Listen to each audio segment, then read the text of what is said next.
Hey, what's up, guys? We have Gallo Chingon here, the masculine mystic. He is actually returning from 3 years ago when I first started my podcast. He was one of my first guests, so it's good to have you back, Gallo. How you doing? Glad to be back here, man. It's been a while. Time flies, man. Yeah. So, can you tell us a little bit about yourself first, then we'll just go from there? Ooh, yeah. A little bit about myself. I am a widowed Texan, former intercourse addict or recovering, depending on your point of view. Uh, got a little bit of mysticism to me. I had some supernatural events happen to me. I'm getting better at controlling my mind. One of those things is being able to get a decent amount of rest or recharge myself in about 20 minutes if I'm really dead tired. So, Okay, cool. So you said you're from Texas. Are you living in? I remember last time you were in Reno, still am. Yep. still in Reno. So how's Reno going? It's not too bad. My only irk about Reno is that there's not a lot of food variety here. So Yeah, I deal with the same thing. I'm in SoCal, but I'm in the Inland Empire, so it's like okay. not LA or Orange County or San Diego. It's like the inland part, which isn't as good as those parts. I don't know if it's money or what, but yeah, I just remember last time I was interested in Reno. One, I'm interested in those gambling towns, and Reno kind of comes across like, it's the smaller Vegas, I guess, kind of like the smallest. Don't they Yep. call it the smallest big town in the world or Uh, whatever? biggest little city. Yeah. So, but I think I remember you telling me last time you don't gamble. Is that correct? Correct. Yeah. I'm that type of guy that if I lose $5, I will burn that place to the ground. Like I'm not one to, unless I know I'm going to win, then I'll gamble. But you know, Yeah, I know how you feel. I'm not a good loser, and when I go there and I lose, I just want to get the fuck out. And I don't know how so many people. There's not more people punching walls and breaking the machines. You know what I mean? It seems like everybody in there is like fine with just losing their money day in and day out. You know? well, I guess it depends on the addiction. Like some people have like different types of addiction and things that like set off that trigger and ring that little Pavlov bell for them. So, for some it's that thrill of possibly winning. So, Yeah, and I could see that addiction too because there's a part of me that, and this probably would probably be I'm not a gambling addict. I'm not really. I wouldn't necessarily call myself an addict in general. But if I want to escape, like if I'm having a lot of shit going on, and I'm like thinking about stuff, I think going to the casino really is the best way to probably escape. And I think that's also. I would imagine that's also true for like sex or stuff like that, right?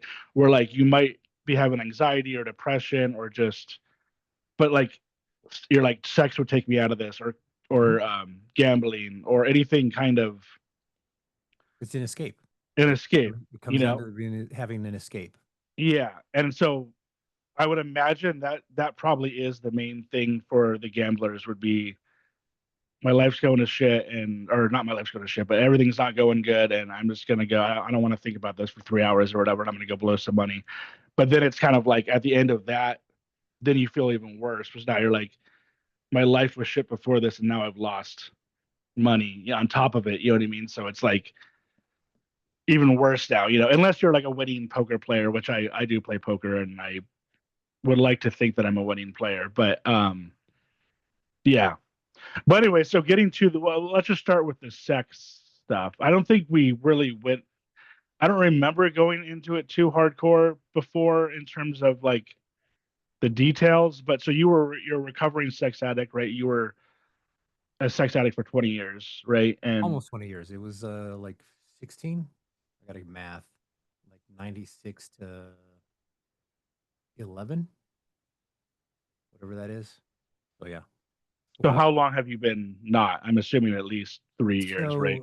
so so yeah, it's since 2011 I've been in recovery and just realizing that hey, my value as a man isn't based on how many women I've been with. And so that was like the biggest realization and being able to come to terms with that because originally just the way I grew up from I think I was 5 or 6 when I saw a locker room full of naked women. I went to gym with my mom. We were done working out. I went to look for my mom, walked in, saw a bunch of naked, half naked women. And shortly thereafter, it could have been the same day, it could have been the next weekend. But my stepfather was parading me around to his friends. Yeah, yeah, my boy, checking out women. He's not afraid of them, blah, blah, blah. And your boy's probably a faggot, this, that, and the other. And in kindergarten, I also got a girl, convinced her to raise her skirt and pull down her panties and show me what she has or what she doesn't have. And, that story, same thing. My stepfather parading me around. Yeah, your boy's gay and this, that, and the other. And, my boy, he's chasing women and he already knows what to do with them, blah, blah, blah. So that just kept getting reinforced throughout my life. On top of that, with machismo, the kind of like the precursor to the red pill, I guess, is, we're raised to provide for our family, protect them, and we're supposed to be treated like a king at home. And the benefit to that is if you do a good job of being a provider for your family, and if your wife, it's kind of similar to Catholicism as far as these little rules you're supposed to have. So in Catholicism, you're not supposed to have premarital sex. But if you do have premarital sex, you can't wear a condom because you're preventing a soul from coming in there. If you do wear a condom, or just a whole bunch of little hierarchical things that are just like, well, if you do this, you're not supposed to do that. If you do that, you're not supposed to do this, and it just keeps going on and on. And eventually, you end up pregnant where you can't have an abortion because you're preventing a soul from coming to earth. So kind of the same with machismo is like, if you take care of your family, you can have a side piece, but as long as you don't fall in love. And if you do fall in love, don't have a kid. And if you do have a kid, don't bring those kids around. And in Latin America, it's very common, up until probably like the early 2000s. It's been not as common anymore. But when I was growing up, it was common to hear about a family that, oh, yeah, so and so's father died. And at the funeral, you saw these two or three other little families that were in the back that nobody knew about. That, there's this woman and one or three kids that are just kind of there, saying, paying their respects, but nobody knew them. They're not part of the friend group. They're not part of the family. They're not part of any social circle that are involved with the family. And you find out, oh yeah, that's side piece number one, mistress number two, Sancha number three. So that growing up through the 80s and 90s, seeing that was just reinforced. Okay, so my job as a man is to be with as many women as possible. Um, and I never saw anything wrong with it. In fact, it was just the way I grew up again. Also, growing up poor, I didn't have that many toys. I remember distinctly getting only seven toys growing up, and most of the time they were used. Very rarely did I get new toys. And so at school, I wasn't the smartest kid. I just had a really good memory, and it was confused with being smart. But I just could remember whatever the teacher talked about. So uh, elementary school teachers repeating the same thing over and over again, and by the third time, I'm already bored. So I'm drawing, I'm making paper airplanes, I'm disrupting the class, and I get in trouble. So to get out of getting in trouble with the teacher, I would entertain myself by just uh, manipulating my classmates, telling, "Hey, John, did you hear? I heard Maria's into you. Like she likes you. I heard her tell her friend that she likes you." And then I'd go tell John's girlfriend, "Hey, Carrie, um, I heard John was starting to talk to, Maria," and just let the chips fall and just entertain myself by seeing fights start out and nobody ever pinning it back to me because I would always say, "Oh, I heard from somebody," or I get somebody else to corroborate my story. And, it was never found out who was this little uh, mastermind, if you want to call it that. And even then, it wasn't really a mastermind. It was just stupid little ideas I got from watching soap operas in the summer. So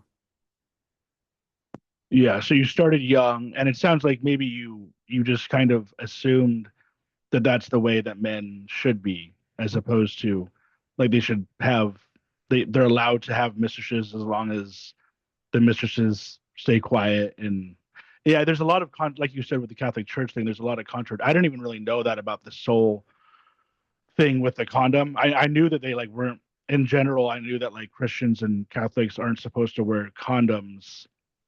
Well, I mean, I guess like the real extreme ones, I think, aren't supposed to, but I didn't really know that about the soul. Like, I just thought it was like, I guess if I just thought it was like if God wanted you, the girl, to get pregnant, then you shouldn't have the condom there to like stop it or something. But yeah. So were you raised Catholic? I was up until about 12. My mother kind of pushed me to get my communion and confirmation. But after that, I just kind of got disillusioned with the church in general. After reading the Bible, I was like, okay, Catholicism is not it. Like they are just absolute liars. And then actually going to college to become a pastor in 2011 or 2012, I was like, really, there's no organized Christian religion that kind of stays true to the core. For for starters, I mean, there's a lot of mistranslations, lies, and um, just falsehoods all in between. And a lot of churches try to make the Bible fit modern times versus trying to get people to understand what the times were like then and what was going on in the Bible. Yeah, like currently I'm actually trying to kind of delve into the Bible and religion. And I listen to this. I don't know if you've heard of this guy, Alex O'Connor. He's like a YouTuber. He does philosophy and religion, and he'll go into the religion I mean it's like the Bible is a complicated thing. It's really hard to kind of fully understand. And I was also raised Christian, and but yeah, it's hard to it's a hard thing to like master, I guess. You know what I mean? Because like you said, for one, there's so many things that like Christians do that I just don't even feel like are really following the Bible. And like, I mean, it would be very hard to follow the Bible 100%. And like you said, it was different back then than it is today. But yeah. So you went to well, let's stick with the sex thing, and then I do want to go into that, and then like kind of consciousness and all that kind of stuff Mhm. too. But yeah, so would you say that you are red pilled, or you mentioned red pilled machismo? Would you say Yeah, you are no, red pilled, or negative. were you? Not at all. Like I was doing red pill stuff before red pill even became a thing because of machismo. I was trying to get the point across that machismo is kind of like the precursor or the father grandfather to red pill. There's a lot of similarities and also a lot of differences.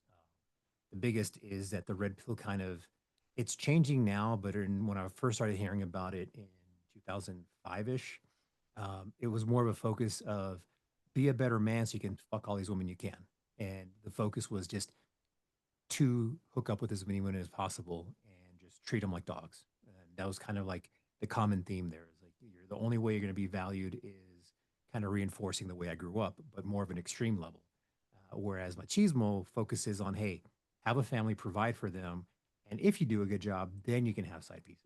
Whereas red pill at the time seemed more focused on just get laid as much as possible, but you got to work out, you got to read books, and you got to become a better you, and you got to make money, which is a good thing as far as being a man, being masculine, but the reason behind it, I don't think was good.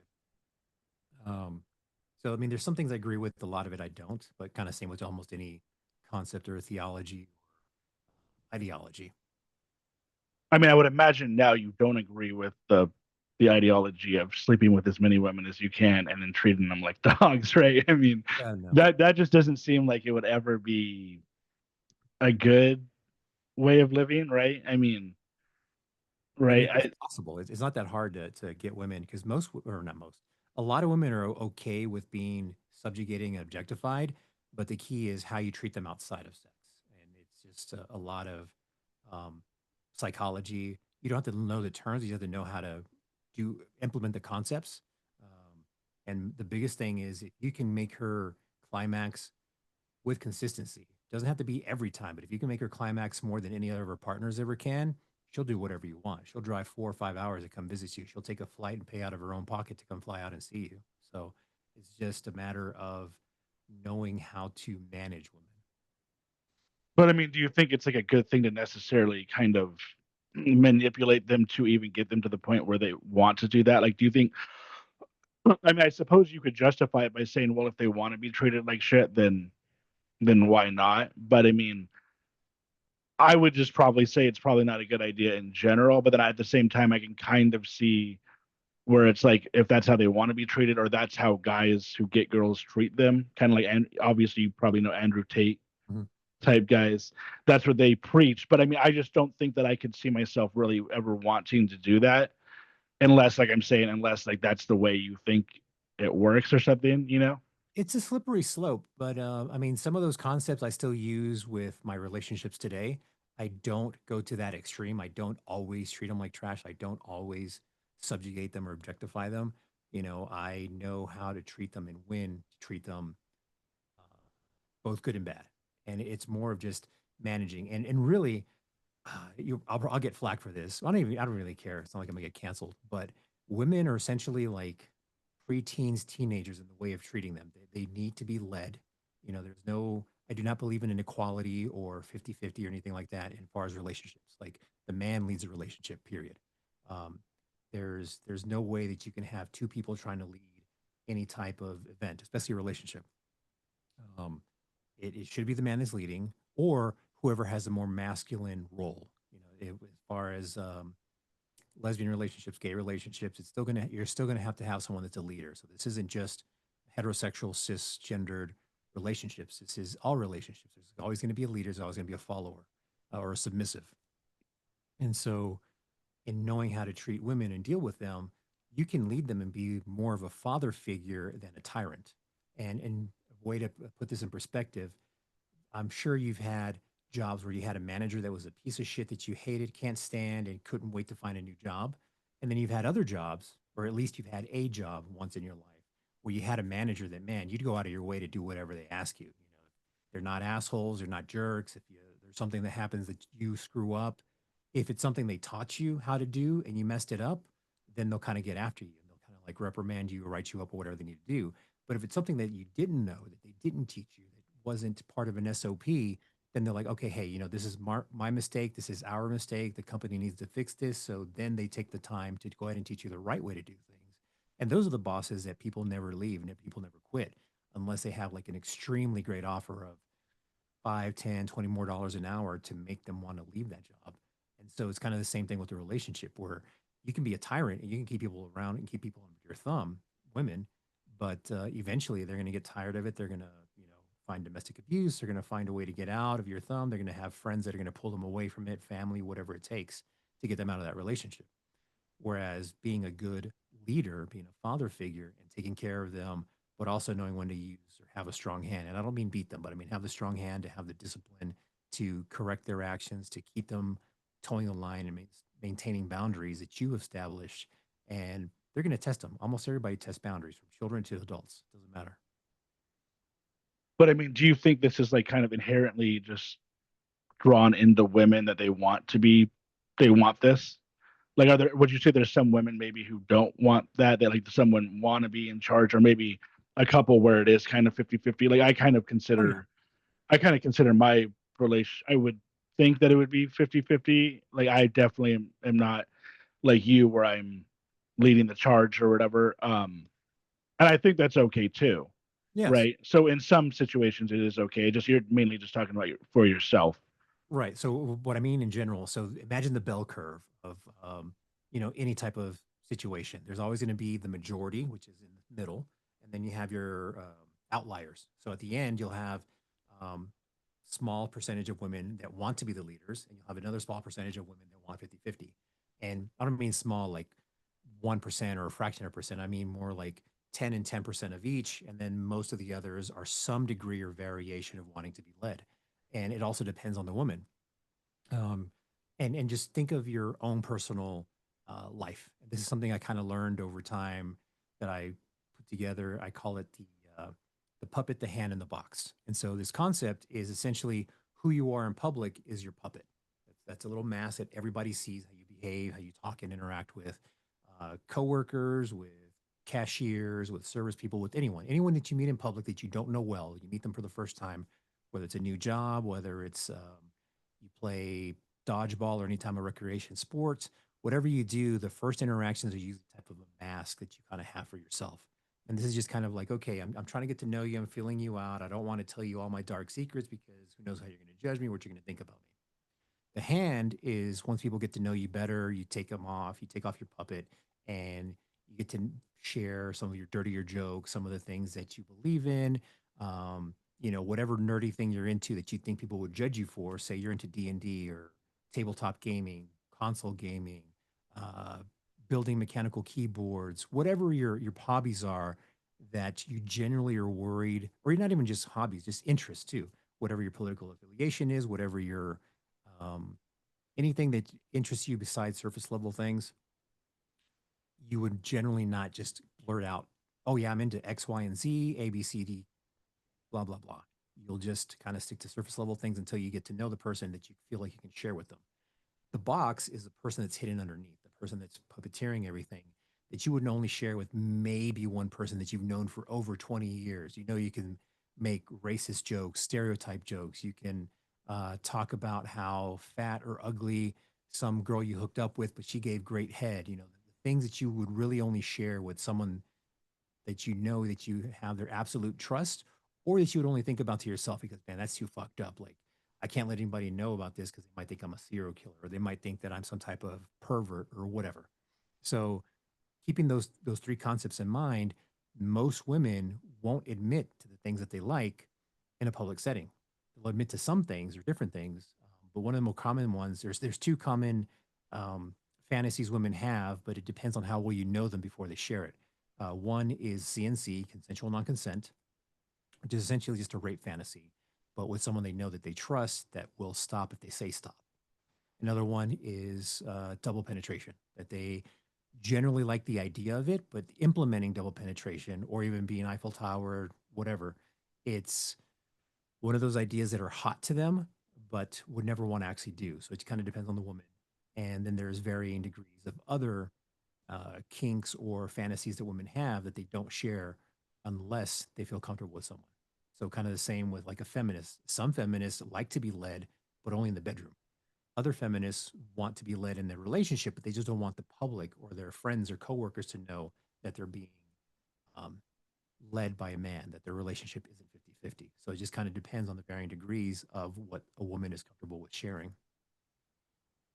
Yeah. So would you say that most women kind of secretly really are into this kind of stuff, like the double penetration Uh, and and the like most being raped or whatever, but like knowingly, like or like mutual.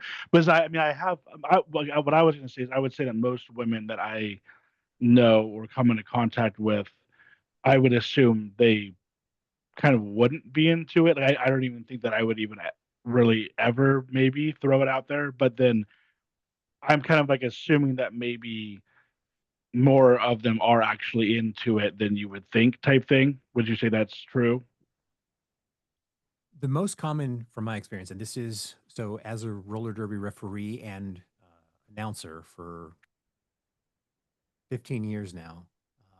And back when I first started, I was traveling from roughly Gulfport, Mississippi to El Paso, Texas, up to Dallas, and just about every little town in between in that little triangle area, which really isn't that small. I mean, we're talking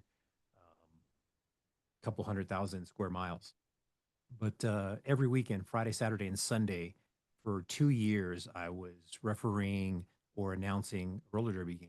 And in each game, roughly has about 20 women that are playing, plus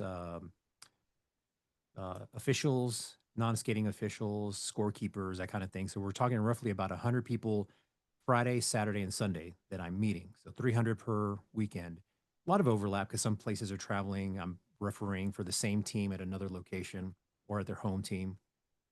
So let's just say 250 people every weekend for uh, 4 or 5 years. I'm meeting all these people and getting to know them. By the third or fourth time I meet them, start having conversations and ask them just kind of general things, usually sexually related, just kind of out of my own curiosity or not morbid, but perverted curiosity. And over time, in private conversations, because they won't have this conversation at an after party where their teammates can hear, but on instant messenger, text message, Instagram direct, any type of direct messages where it's kind of more private, having these conversations, they'll admit, yeah, I've thought about this. I find this porn. And usually it starts off with what's your porn search? And with the porn search, well, it's not my fantasy. It's just something that I see and I think is kind of interesting to check out. And so normally it kind of starts off with something simple, girl, girl, girl kissing. And then eventually they'll ultimate, well, yeah, this is what I see and this is what I want to try versus just something that I search. And the most common, like I said, was CNC, and then again double penetration. But the most common disclaimer would be with the double penetration is just they like watching it, but they wouldn't want to do it. Where the CNC, they find some aspect of it hot, either being aggressively taken, aggressively used, or just the idea of it being a stranger. So it's not specifically the rape itself; it's just some aspect of it that turns them on. And out of say 5,000 women, it would be a common theme with 2,500. So a little less than half of the women have that fantasy, but just an aspect of it. They don't want specifically to be raped. They just like the idea of an aggressive partner or a partner that they don't know where it's masked or hidden. Um, Just so it's again, it's a varying degree. And again, this isn't for every woman, and not every woman's going to admit it, but a good portion will, if they're comfortable enough and know that you're not going to judge them for asking them a certain question about their sexuality. So generally, what I would do is again start off with like, hey, what are you into, and then make a joke. I mean, you can tell about your sex stuff, but I mean, like, what other stuff are you into? So kind of make a joke where they can go either way. They can talk about their personal hobbies or whatever sexually interested. Keep having the conversation, and then drop in. So, what's your porn search? And just out of the blue, and just kind of just wait for an answer. Don't try to backpedal out of it and like, oh well, I was just kidding, or you don't have to answer that. Just stay quiet and just wait for them to answer. Sometimes they will, sometimes they won't. Sometimes they'll get offended. Just move on. If they're offended, then just don't follow that train of thought.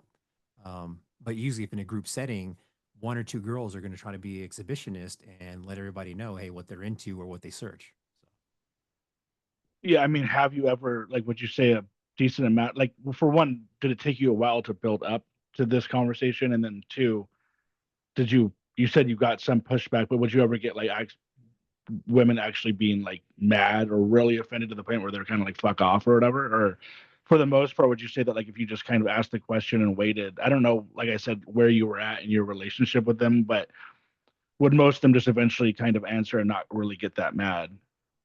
I can't remember anyone getting mad. But again, this also is after me spending 15, 16 years as an intercourse addict, knowing how to read people, knowing social cues and what I call green lights. If I see a green light where a girl like is playing with her hair, biting her lips, giving me eye contact, uh, other indicators that essentially say, hey, come talk to me, or I want to talk to you, or I find you attractive. Similar with conversations, you just kind of push, joke around, and my fallback is being comedic. If I'm always being funny, making them laugh, then I can always fall back and like, oh, I was just joking. You really took that serious? Like, I don't care, but whatever. I got a girlfriend, I got a wife, I'm whatever. Um, and so again, it's a lot about delivery, a lot about confidence. And whenever I had these conversations, and again, it was started off with a group setting, and then once I figured out, okay, um, these four girls are more open to talking about sex in public, doesn't matter who's there. And then we have these two that seemed like they were interested or wanted to answer, but they didn't want anybody to hear their response. So I'll message them on Facebook, or I'll make friends with them and eventually talk to them later, or try to get them one on one and ask them the questions on their own. And then these other girls are just like felt uncomfortable and they left, they walked off, or they just like laughed and, didn't really engage. So I'm not going to talk about these subjects with them. I'll talk about everything, anything else under the sun with the whole group. But I know these women over here don't want to hear or talk about sex or not comfortable with me yet. So maybe next time I'll try again with them or just forget about it.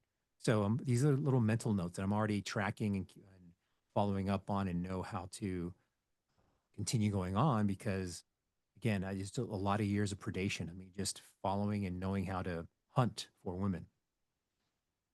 Yeah, and you said CNC. What does CNC stand for? Consensual non-consent.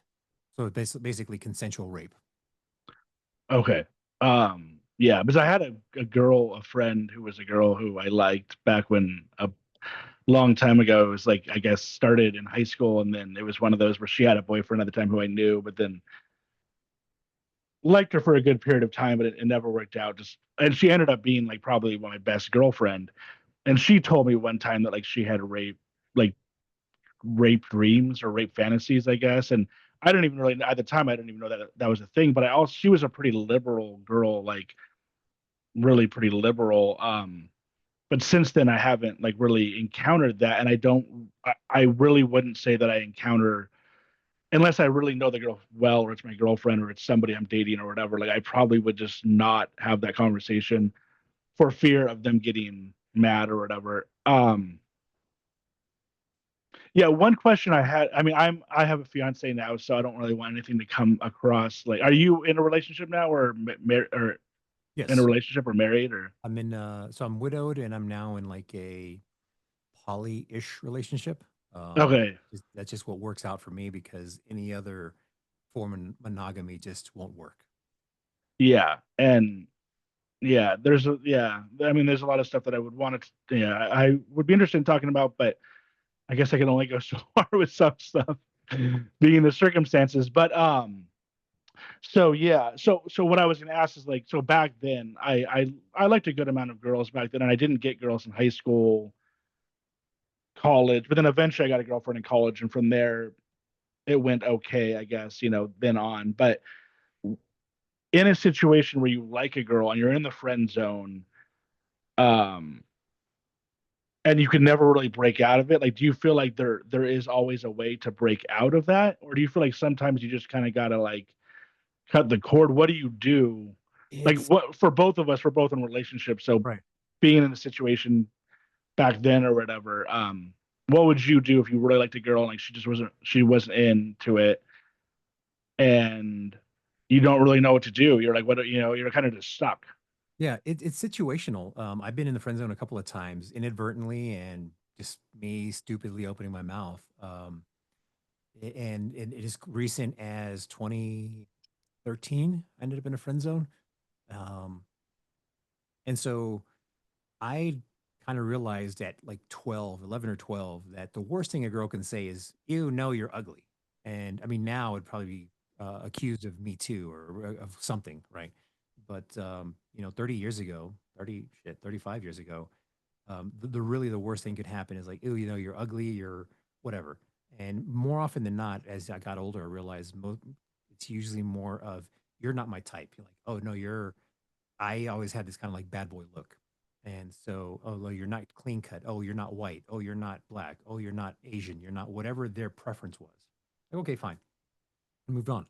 But ending up in the friend zone, I thought I could kind of like weasel my way because that's really the way I see it whenever guys kind of stick around and stay in the friend zone and think that they can convince the girl to eventually see what a great guy they are and what a catch they would be to actually date them or hook up with them or whatever. And so the easiest or best way to get out of the friend zone is to make her see that other women want you, that you are desirable. That's probably the quickest and easiest way to do that. And um, to not get in the friend zone in the first place is make your intentions clear. Like I let it be known whenever I talk to a woman, like I don't need a female friend. Like there is absolutely no use for a female to be my friend unless she's going to hook me up with her friends. Like if you're not helping me get laid with your friends, I have no use for you. This is not transactional. I'm not buying anything from you. I'm not selling anything to you.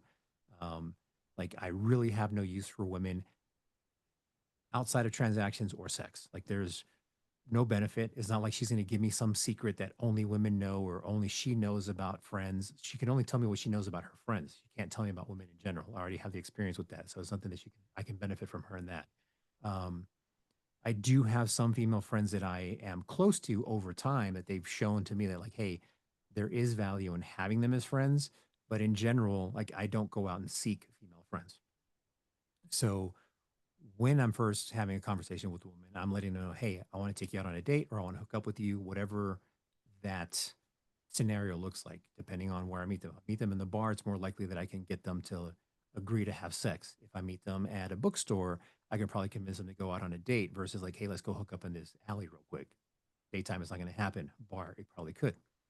So to not end up in the friend zone, make it clear that you want to date or you want to hook up from the start. And if they're not with the program, fine, ignore them. Don't try to be their friends. Don't try to stick around. Don't try to convince them later by some whatever. However, if you do end up in the friend zone by being stupid and opening your mouth and saying something that turns them off or is unattractive to them, my example was um, 20, 2008-ish. No, sorry, 2010-ish. Met this girl, very attractive, and starting in roller derby. I was starting in roller derby, just skating, and my car had broken down, and so she ended up giving me a ride home. On the ride home, we're having a conversation, and she's talking about her ex or something, and what she really wants in a guy and what she's looking forward to, and I'm just listening, like, that's me, that's me, that's me. Okay, that's not me, but that, yeah, yeah, that's me. So I was like, you know what? You basically described me, so maybe we should go out on a date. And as soon as I said it, I knew that was the dumbest thing I could have said because that's not how you make that happen. You know, women need to see that on their own. You can't tell them, "Oh yeah, I'm everything you just described. We should be together." It's not going to work. They need to see it for themselves. They need to see you demonstrate it that you are the things that you described. So, being masculine, being protective, being provider, being whatever it is that they're into, being able to show it to them.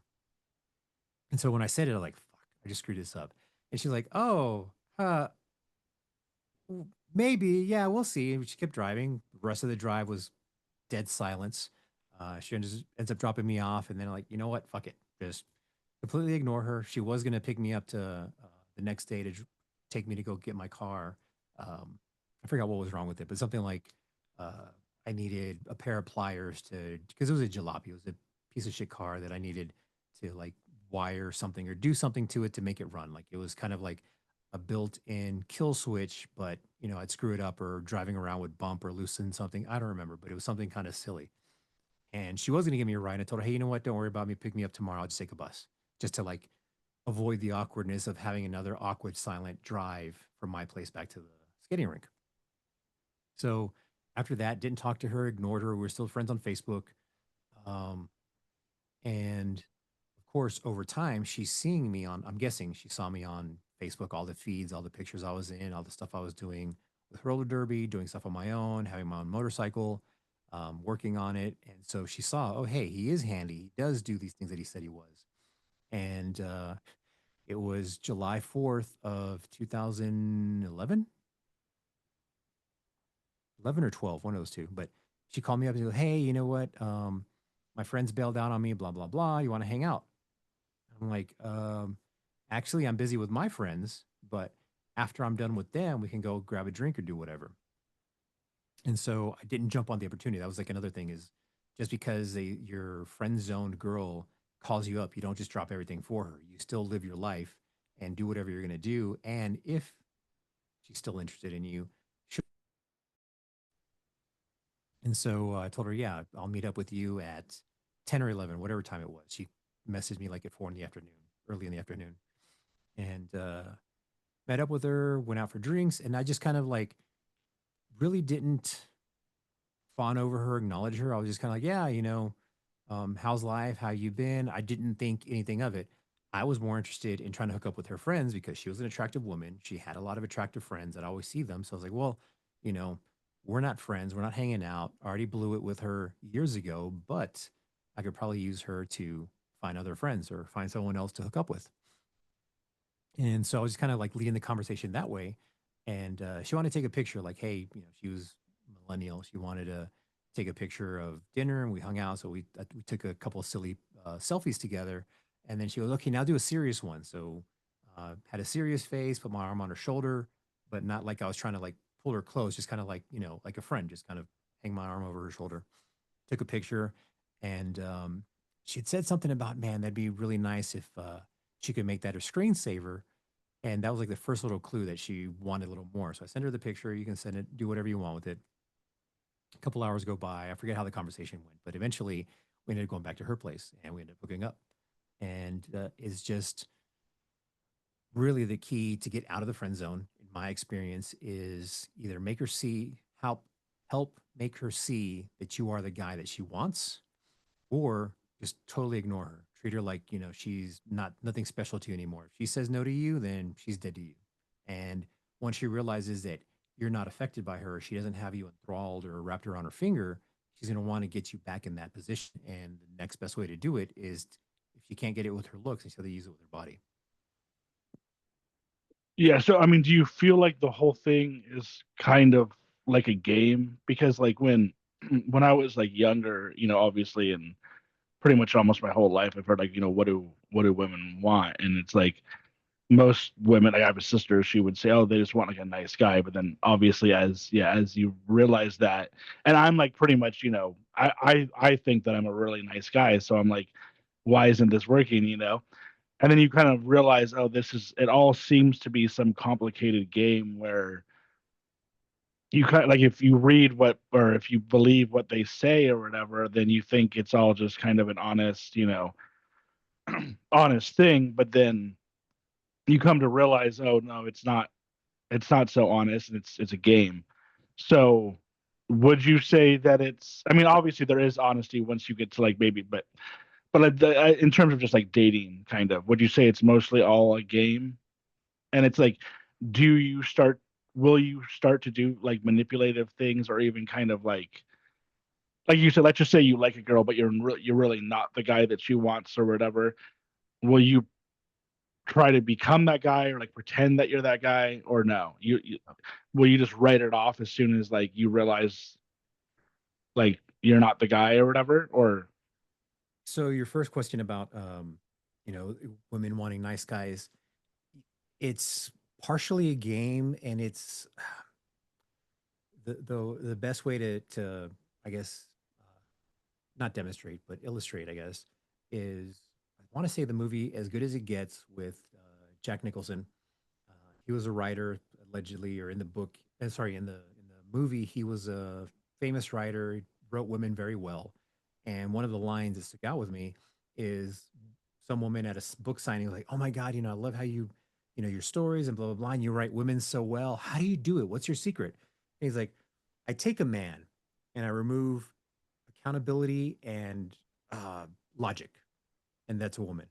And so that kind of, in a sense, is true because, like you just said, women say they want a nice guy, but they don't end up with nice guys. And from my experience, what I believe is they want a masculine man that's a nice guy. They want a bad boy that's got his shit together that's nice to them. And so, again, with that describe what they describe, they want a nice guy. That is what they want. They want a nice guy, but they want a nice guy that can lead them generally. And again, this is like that bell curve thing where 70 to 80% of women, that's what they want. As far as manipulating or using or changing to fit the mold, I rarely listen to what women say. I pay attention to what they do and how they react, because a woman can say, "Oh yeah, I only date black guys." Like, okay, fine, you only date black guys. Still have a conversation with them, but just because they only date black guys doesn't mean they only fuck black guys. They'll fuck anybody. They just would prefer to be in a relationship with a black guy or whatever their preference is. They only want clean cut. They only want preppy. Whatever it is that they say, pay attention to what they do. Talk to her friends or pay attention to what her friends are doing if you meet them at a club or a bar and you're just hanging out with them. And so for me, it's not trying to fit the mold of what they say they want, of just amplifying or exemplifying the things that I see that they react well to. So if they react well to being led or being told what to do, like something simple like, "Hey, go grab me a drink from the bar real quick." Da, da, da. Don't care what it is. I'm not telling them to buy me a drink. They can go to the bar, have a guy buy them a beer, buy them whatever, and whatever a guy offers them, if they don't want to drink it, they can bring it to me and give it to me, or they can pay out of their pocket. They can put it on one of their friends' tab. They can do whatever. They need to bring me a water, but I'm trying to see if they're going to follow my lead and do what I say.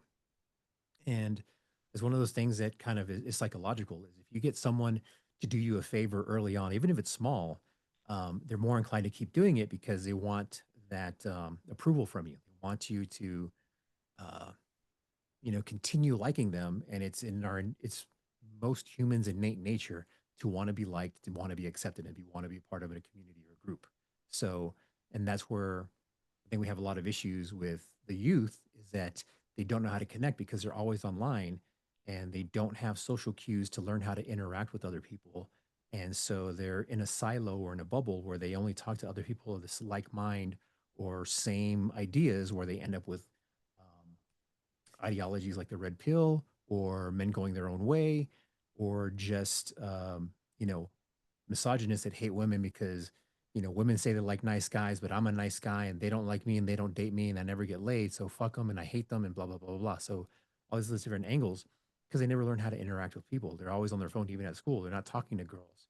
They're too scared. They're too afraid, or um, rejection of being made fun of or being ridiculed or becoming a meme.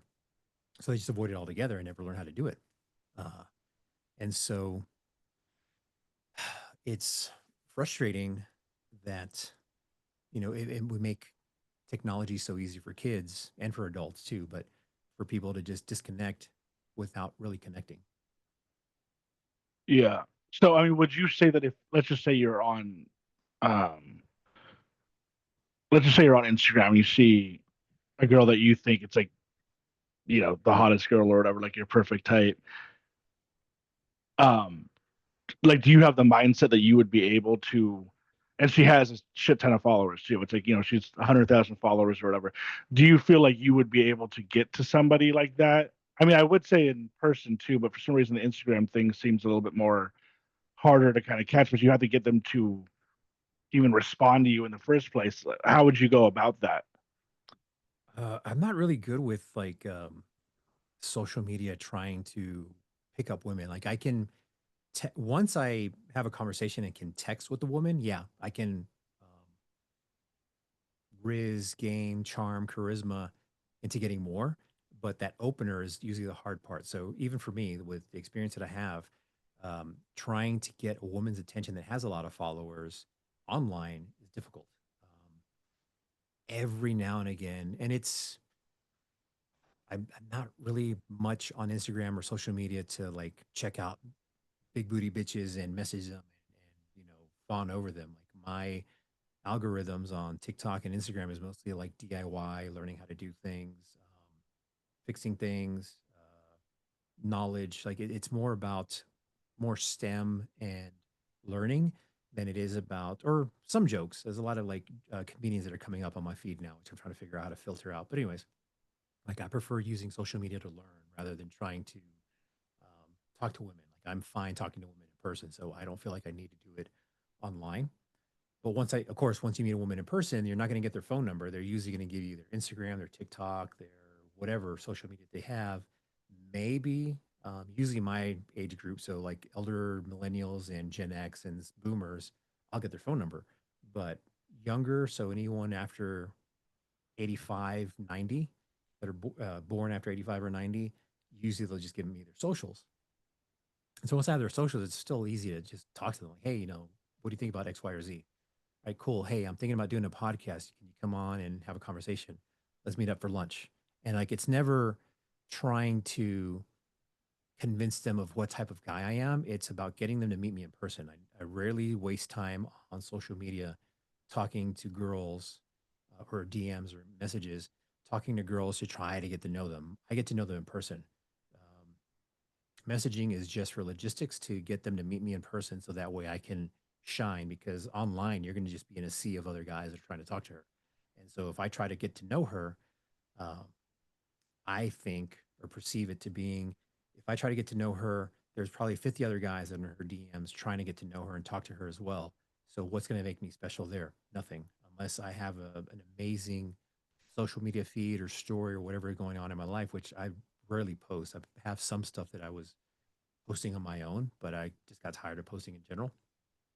So I don't waste time with it. I just, again, just strictly logistics, strictly trying to get them to meet in person and go from there. So let's just say like you're in a bar, you see a girl who's like, a 10 or whatever. And like you said, there's 50 other guys. I mean, that's probably not really practical, but there's 10 other guys who all want her in that bar or whatever, and you got to somehow get the number or whatever. Well, first of all, who would you say is your type? Like a celebrity or whatever that I would know. Like who would you say is like the 10 out of 10 right now? So one, I don't use the 10-point scale, Yeah. and I bet you don't I either. don't like to use it, but Most people, most people say they use it, but I don't think they honestly do. I think it's just binary.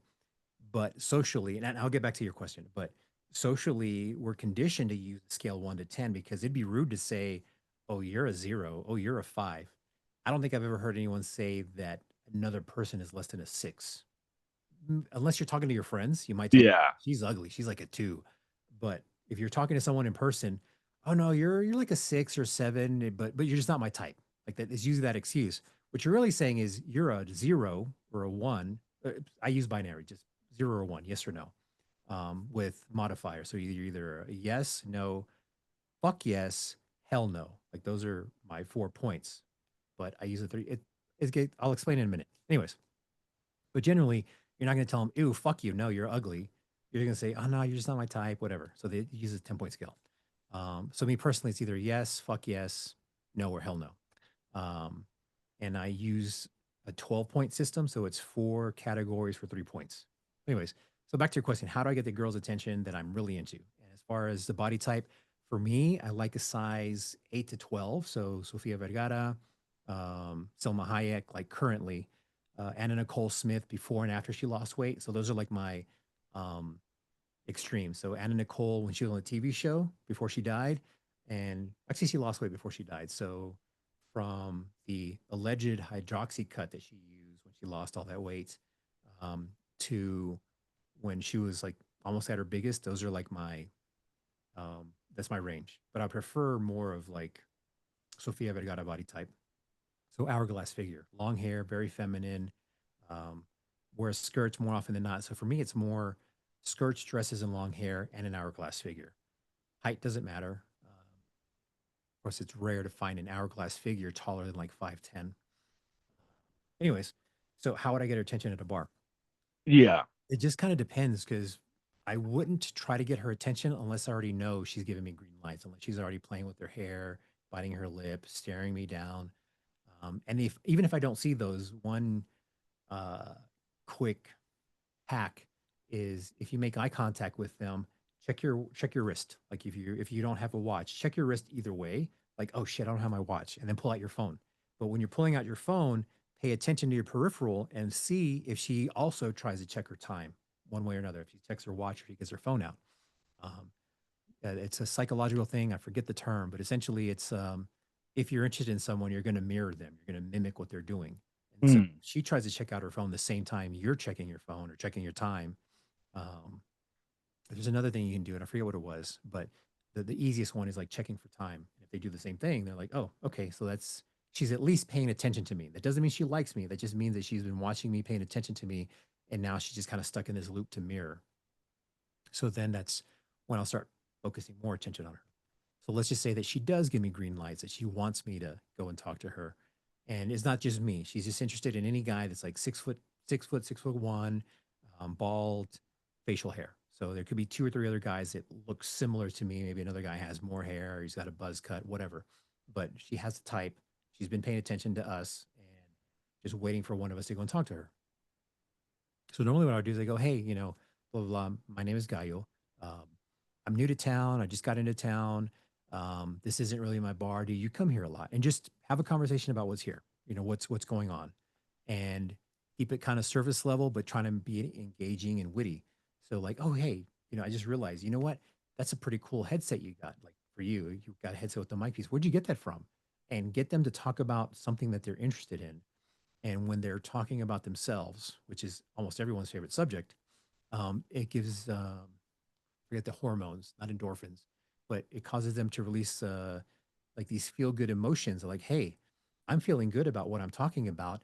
And I'm talking to this guy. So I'm making this imprint, this pattern that talking to this guy and having these feelings that are good, maybe I like him.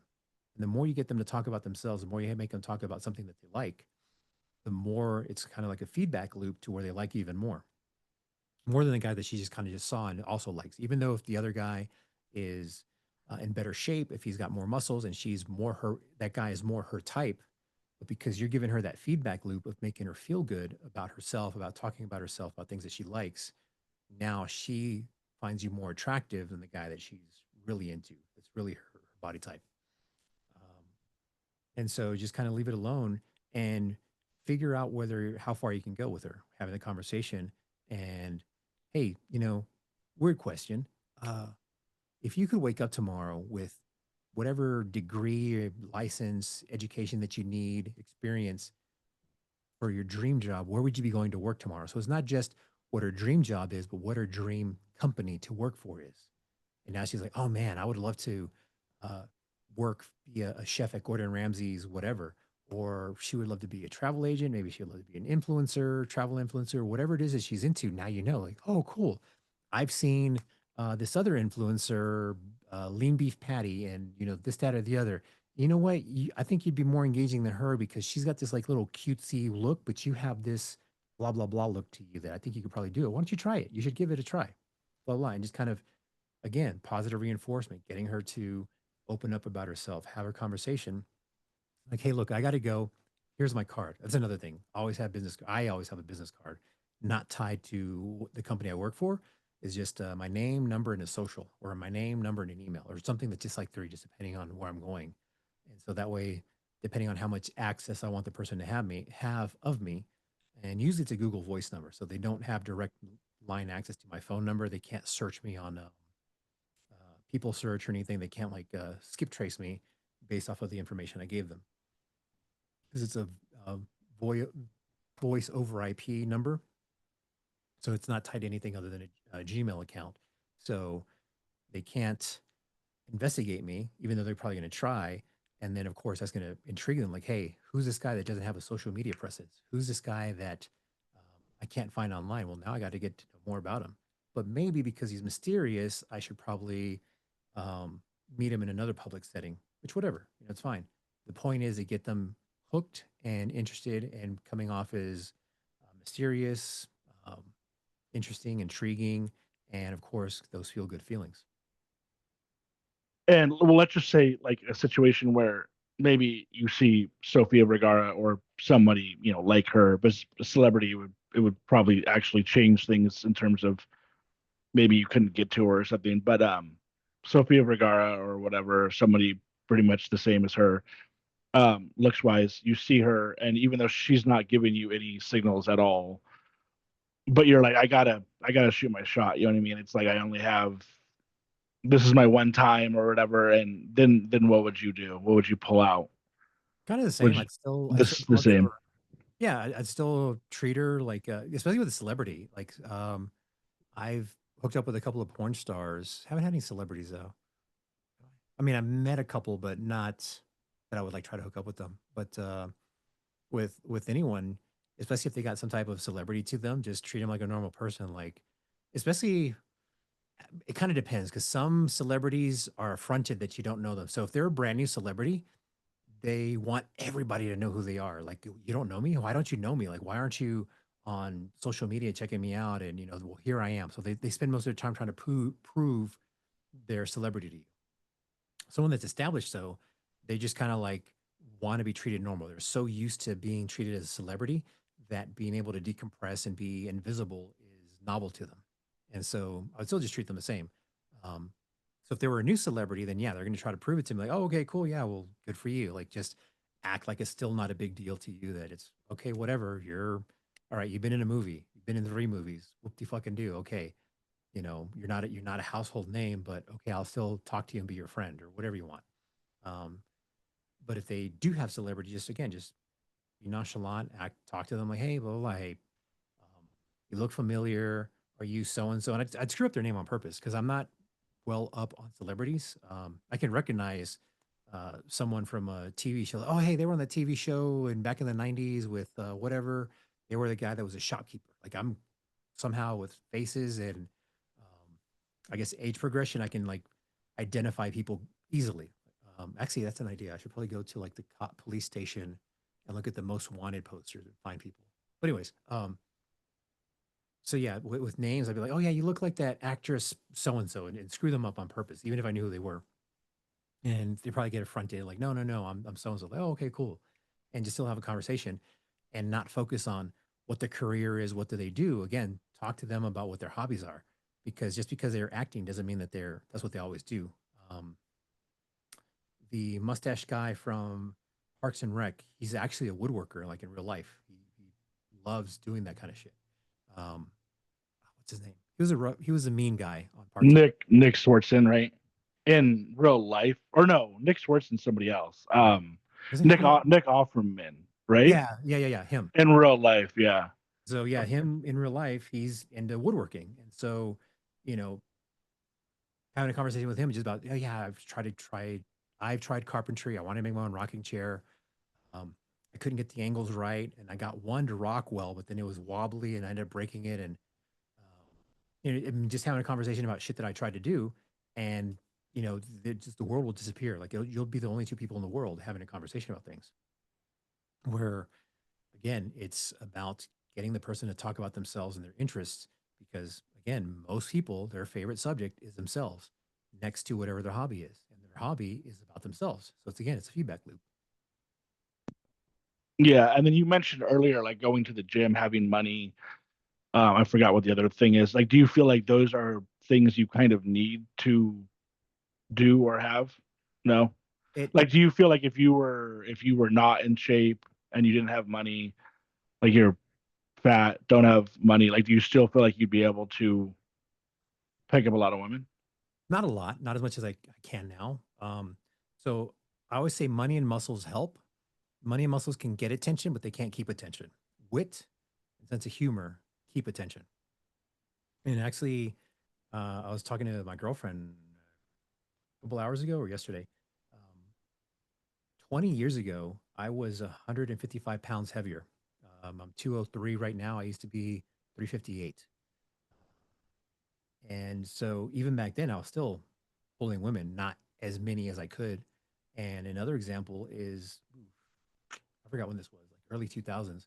There's this guy that was like a balding, short Patton Oswalt. Um, one that kind of looks like a little lesbian, right? Yeah, like a comedian. Yeah, comedian. So yeah, Yeah. he was a short little Patton Oswalt guy. I was talking to this group of women. They were all attractive, not super hot, but more attractive than average, or better than average attractiveness level.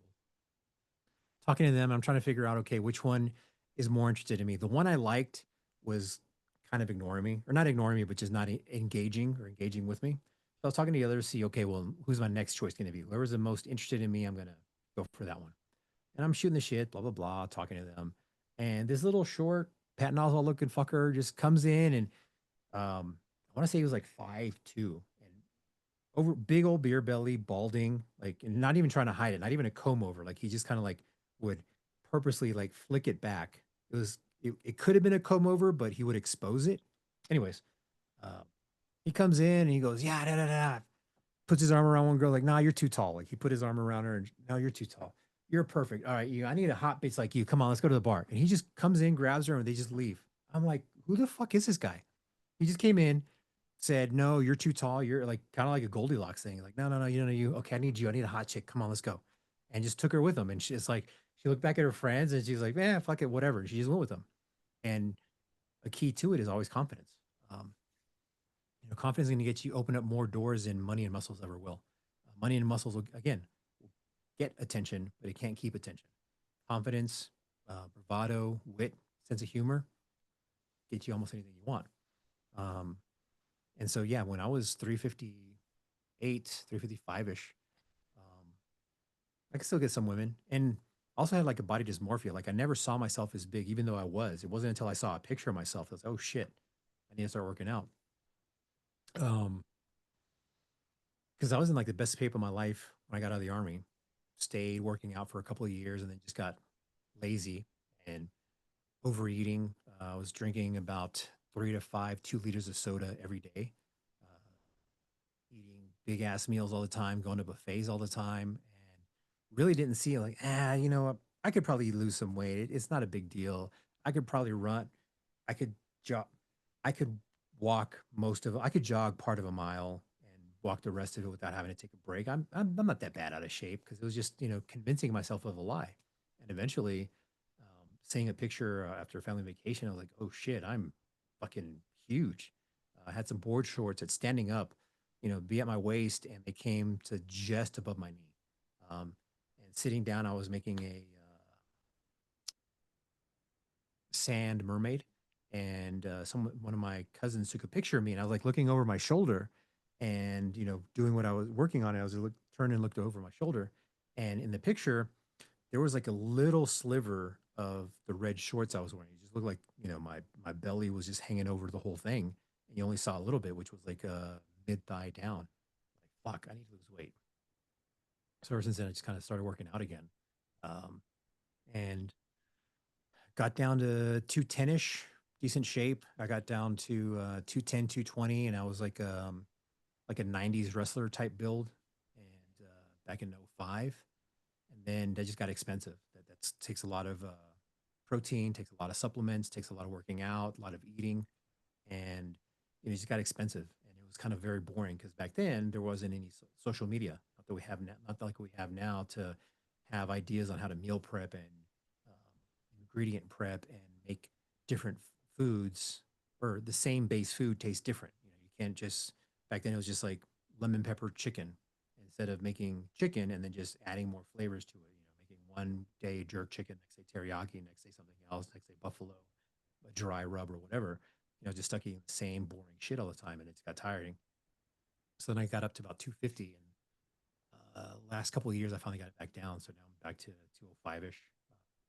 Not super great, but better than what I was. So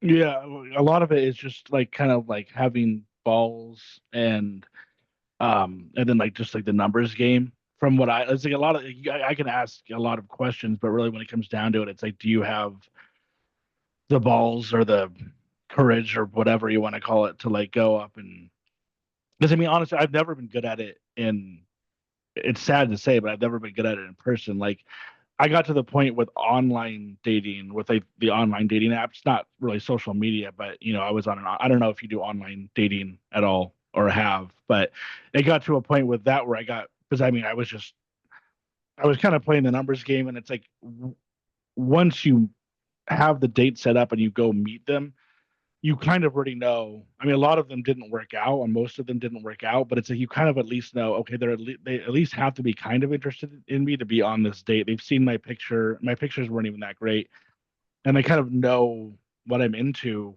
They kind of skipped that whole step of like just getting to know them, and then like on the first date, and then I got to a point where I was like pretty confident even going on that first date, which could be kind of uncomfortable, like meeting somebody for the first time. And but yeah, I never got to a point where I was good like at a bar or just.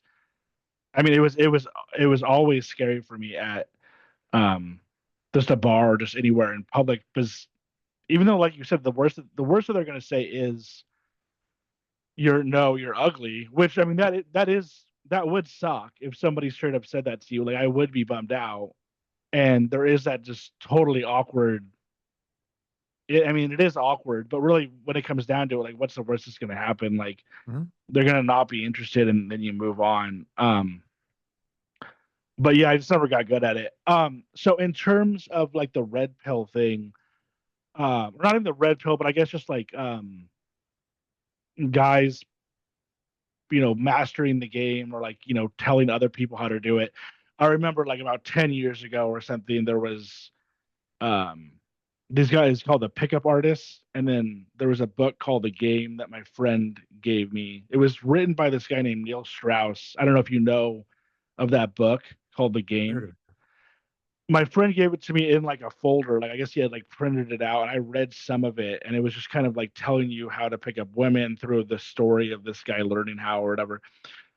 But anyways, yeah, so the pickup artists, those types of guys, have you ever gotten into that type of thing? Like they would call it like peacocking. You've heard of these guys, right? The pickup artists, yeah. The peacocking were like, I guess, like negging, stuff like that. But then I also want to get into now where it seems like it's mostly Andrew Tate, Dan Bilzerian. I don't even really know if there's I can't really think of too many other guys, even though I know there's probably a bunch of like alpha male like type dudes on YouTube doing it. So yeah, what do you think of all this type of stuff? Yeah, so there's, and the reason it kind of ties into why I like keep my algorithm separate. Uh, Shoot, for almost 10, no, not 10, no, it's 25. Yeah, so about 10ish years on Reddit, social media, just male friends. I've helped them kind of get better. Like if you can get over the fact of just being able to go, "Hi, my name is," you can kind of play into that. Play into, "Hey, I'm not used to this. I'm not good." That can work in your favor if you know how to like parlay it. Like, "Hey, I don't really, approach girls that much, but I just wanted to like let you know I think your outfit looks great." Blah blah blah. Working with guys to get better with talking with women in general, that I can help with, and I've been doing that for a while. And I only do one or two clients at a time at most, just because um, you can't do like, or you could do like a course, like the pickup artist and all that other stuff, but it's too broad, and a lot of things are situational. You need to kind of learn how to navigate your lane because everyone is slightly different as far as how they try to approach or what they're comfortable doing. Um, and so I would have guys, they would send me, "Oh yeah, hey, I saw this guy," and Andrew Tate, or sorry, back then it was like Neil Strauss, Robert Greene, um, Tyler Durden. It was his nickname. I don't remember what it was. There's another Andrew guy, that Andrew guy, like he was super focused on like I'm a bang 1,000 women, and it was kind of cringe. Um, and he was keeping track, and I'm up to this number, and I got these women, and this, that, or the other. I haven't seen him in a while. I think he kind of like got called out for something or burnt out or whatever. But it seems so um, dog eat dog in the manosphere, where they're like, unless you're the perfect specimen of man and you've never had any failures, and you're not going to make it. And with the pickup artist stuff, it can work. And some of the stuff that I read was like accurate-ish, but again, it focused more on what to say in a certain situation, kind of like an if-then type loop, where if she says this, then you need to behave this way. If she says that, then you need to neg her. If she starts behaving the way you want her to do, then you do X. And it's kind of this uh, flow chart of how to do and how to act. But if you don't memorize everything, you're not going to be successful unless you work a certain path. Like, okay, I'm going to try to get her to answer the questions this way so I can know what to do. Because trying to know everything's going to be difficult. It's one of those things you got to get with experience. And so with the pickup artist thing, it is good in a way as like a starter to learn how to handle situations. But for the most part, again, you still need wit, you still need charisma, you still need a way to keep them entertained after the fact. Because, yeah, if you can hook up with them, after you hook up with them, then what? If you like them, if they're good at giving head, if they fulfill the fetish that you like, if they're into something that you didn't know you were into and now you want to keep doing, but you can't keep her interested, how are you going to hook up with her again? So yeah, you hooked up with her once, but now to keep it going, to keep her interested, if you don't know how to do those things outside of just a pickup part, you're not going to have a good relationship. You're not going to have any type of relationship. So, you know, I think the pickup artist stuff was good for getting one night stands, but not for good for anything that's sustainable long term. With Andrew Tate and those other guys, again, their focus seems to me seems to be more on just hooking up and getting laid, which if that's your goal, go for it. But I can tell you from experience after hooking up with a lot of women that at the end of the day, one good woman by your side is better than 1,000. Yeah. I mean, do you think that, I don't know, from what I've seen of Andrew Tate, it just kind of it kind of comes off almost like comical to me. It's like this guy just seems kind of like a douchebag, you know what I mean? Like you said, it kind of comes off cringe. And it's like his brother, I don't know if you know his brother, I've seen him Christian, I think. something like He's a that. little taller though than him. Yeah. Yeah, like to me, it seems almost like his brother would get more women than he does because he just seems more like, I mean, Andrew Tate's just like almost comes off obnoxious, whereas his brother seems to be more like kind of professional. He's wearing suits and stuff. Um, and then it seems like his mentality almost seems, and I've heard this, I don't really know too much about it, but like incels are into it. So it's, I guess, like incels like watch him to try and get laid or whatever, but then it's like they're they're like they hate women. So it's just like that's probably not gonna work. Like, you know what I mean? It's like, and even Tate seems to kind of like just put women down. And it's like, in my mind, I just don't think that's a good idea. It kind of goes back to what we were saying in the beginning with you. It's like I don't know if that is, I mean, maybe that is a good method that works by putting them down, but it's like, to me it just seems like, you know, it wouldn't work. I don't know. I mean, but, and I'm assuming it's probably not working for most of these incel like followers that he has, right?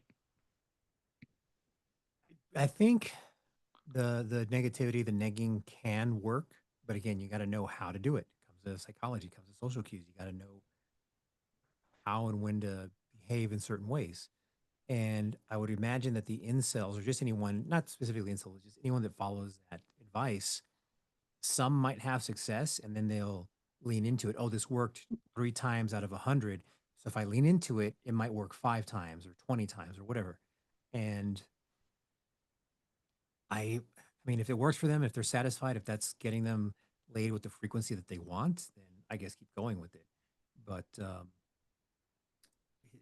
I don't think it's sustainable. It could be, uh, but my focus, I wouldn't even call it focus, is just learning to understand social cues can help you do a lot more.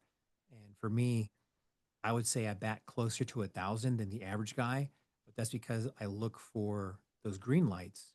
So whenever I do approach a woman, I already know that she's more likely to say yes to at least giving me her phone number, giving me her contact information. And then from there, I can parlay it into going out on a date or getting her to leave that bar and go with me to a back alley.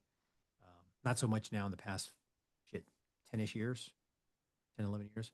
But for the most part, I know I could. I know I can convince a woman, yeah, let's go hook up. And for me nowadays, that's enough. Knowing that she's willing to go meet up wherever, any time of day, that's enough for me to kind of like scratch that itch if I feel the need to do that. But the way my relationships work now, it's not as necessary because I still have my kind of mini harem. Do you feel like a lot of the stuff with Dan Bilzerian and Andrew Tate is kind of bullshit, or like do you really think that they're like actually pulling in that many? Like the Dan Bilzerian stuff like on Instagram just looks like fake. Like it's him with like five girls or 10 on a yacht. You know what I mean? It's like, do you think he's actually like hooking up with all these girls, or is it just kind of? Do you think it's just kind of like a setup to make them money or whatever? You know? I think he's probably hooking up with at least half of them, because again, money and muscles get attention. That's easy. Getting attention is easy, and then now with the social media clout, I mean that's like another way to get attention as well. Like you can get forget his name, Ethan something. He has an app. I forget what it's called, but essentially he has an app that looks like Instagram and can make it look like you have um, 10, 20, 30,000 live stream viewers watching you on a live. And it has AI built in. So it listens to your microphone and pays attention to whatever's going on the screen. And there'll be comments that come up. Oh, yeah, who's that cute blonde? Like if he's walking around talking to himself and then he shows a girl and she's like looking, it'll respond with AI or whatever. Like, oh, yeah, hey, she's a cute blonde. What's her name? Get her at blah, blah, blah, blah, blah. So then the girl's going to see that. Like someone's responding to her, like, oh, shit, this is real. Um, so again, social media clout is kind of on the same level of money and muscles. Uh, and so I do think he probably does hook up with them. And especially once you have clout or have a woman in your roster, it's easier to pull more women. I had a unicorn that, I mean, anywhere we went, she was getting phone numbers. She was better at pulling women than anyone I've ever met on earth. Like within 5 minutes, she'd get a phone number. She'd have a girl like, yeah, we're going to go back to your place in the next hour. I just got to finish this errand, or let's go to the restroom real quick. Like, whatever. I mean, in threesomes, it's not just like her pulling them, it's like all three of us playing around doing something. Um, and so it's not that hard. Once you have one woman on your roster that's down to pull others, or even one that's really a good female friend that's going to help you hook up with whatever her fetish is. I mean, I've had some female friends or acquaintances that wanted to know how dirty their friends were. That was like their thing. That they just loved hearing, oh, you know what, this friend, I bet she's into X, Y, or Z, and you find out, or I tell them, yeah, I know it's your homegirl so and so, that little Miss Goody Two Shoes. Yeah, she loves to do ass to mouth. She loves to do X, Y, or Z. She loves to get fisted, this, that, or the other. And she was like, oh fuck, I knew that, or oh, I never would have thought she'd do that kind of thing. And so, again, it's once you have one or two women that are into being your friend to get other women, the sky's the limit. Yeah, well, that was one thing that you said earlier about not having women that are friends. I mean, I probably wouldn't have any women that are friends now since I'm engaged, but it's like back in the day, I would still want to be friends with women. I didn't look at it as only like a transactional thing, but that is one good reason to have women as friends, right? Is just to like bring them around you and then you go out and then other girls will see them. I mean, I'm not like for using women, but it's like that does help just having even if even if they're your friend, if you show up somewhere with three girls who are your friends and other girls see it, it's gonna work in your favor. So Especially if their friends are comfortable, if you're comfortable enough with those friends that you can put your arm around their waist and have semi PDA without it looking like they're your girlfriend, but a girl that you can not necessarily fondle, but you can show that, hey, she's with me, and not that I can do what I want with her, but she's comfortable enough with me to put my hands on her almost anywhere on her body. Um, because then if it's just one girl that you're putting your hands on, oh, that's his girlfriend. But if you have two or three girls that are there with you, like, oh, hey, girl, what's up? And then you're like, um, like push her hair out of her face, fix it, rearrange whatever, and groom her and show that she's comfortable with you touching her, not intimate, but semi intimate places, like, her cheek, her neck, um, pulling her hair behind her ear, and then getting another girl and like adjusting her bra strap, um, shimmying her skirt or whatever, putting your hand on the small of her back, and you're doing that to two or three other women. Like, wait a minute, what's going on with this guy? Like, he's had to hook up with them. Like, there's no way a girl's gonna let him touch her like that if they haven't already hooked up. And how are they still all friends? How are they like, so that's intriguing to women. That's just like catnip. They're just gonna be like, what's going on with this guy? How good is he in bed? How big is his dick? Uh, does he have money? What's special about him that these women are, or his friends, whatever they are letting him do this? Yeah. Do you think the dick size thing matters? It just with everything, it seems kind of like it seems yes and no, kind of. It's obviously it really does matter on the girl, but I never really seem like I get like a straight answer with women about anything because you know what I mean? It's Mhm. like even if you ask a woman who is just a mutual friend, an honest question, it's hard to get like the truth. And I know, like I said, it's different for every woman, so it's hard to answer. But anyways, yeah, do you think that is a big factor or It kind of depends on the woman. Um, Most women want at least average size. Uh, so back in the 90s, there's no internet, or there was internet, but it's hard to get online. And so I have kind of a football player's build, like a lineman build, big thighs, and I was self-conscious. Back then, I didn't know there was such a thing as grower and shower. And so I was self-conscious. And so when I was hooking up with women, I would pull out all the stops: fingers, toys, tongue, hands, whatever, and then sex.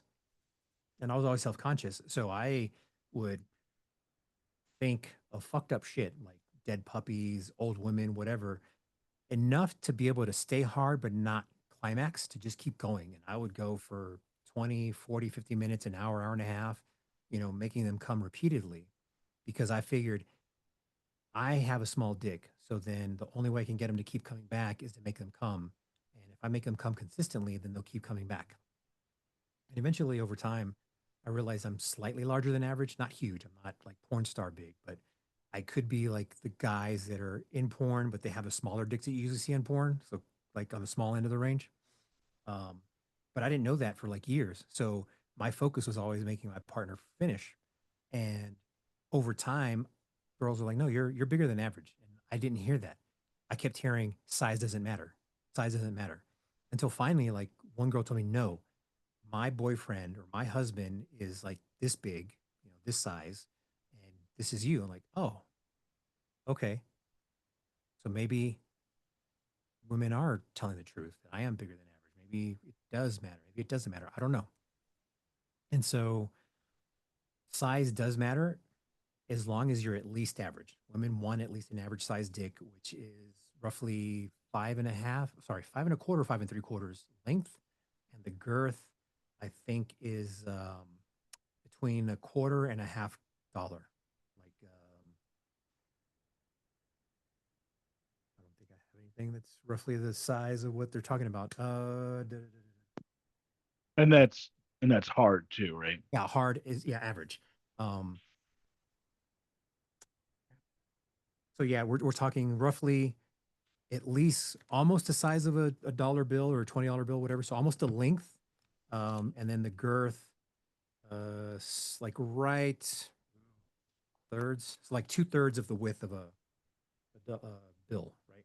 So roughly this is what women want at the very least. Um,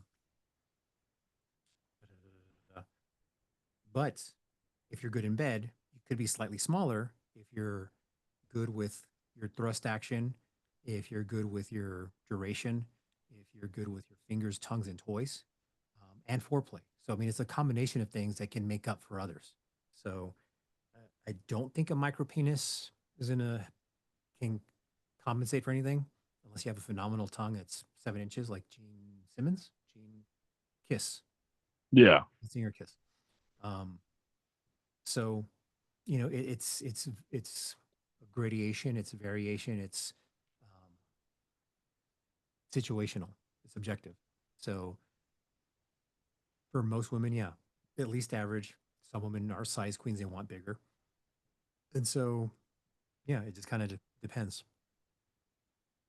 Yeah. And would you say that you feel like women have it easy, or do you think that they have their own kind of job they have to do, like kind of like keeping themselves looking good or whatever. It just seems like they have it pretty easy when it comes to sex and getting guys and stuff like that, right? Yes and no. Again, having conversations with women, like it's easy for them if they go the route of being a slut, that they don't care what others think, then yeah, it's easy for them. They can get it whenever, wherever they want. But on the flip side of that, if they are attractive, it's also hard because most guys won't approach them. Oh, she's so hot. She probably has like 100 guys talking to her. Or she does have 100 guys talking to her, but none of them make a move, or none of them are interesting enough for her to go ahead and say yes to or hook up with. So again, it's also variation. Like it can be easier for women, but it's also harder. Not so much now as it was 20 years ago, but now there's not as much slut shaming. So it's easier now than it was 20 years ago. But again, it just kind of situational, depends on the woman, depends on how much sex she wants, depends on how comfortable she is in her sexuality and people knowing about her sexuality, or if she just wants to be on the down low and just be on an app called Field or just dating apps and just use those for whatever.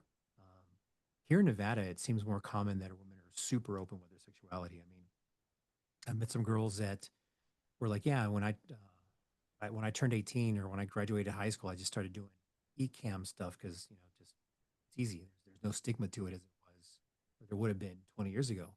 And then also on Tinder, you meet you meet girls and they'll say, "Oh yeah, my age is wrong. It says I'm 26, but I'm actually 20." And you do the math; they've been on Tinder lying about their age in their teens, saying that they were 18.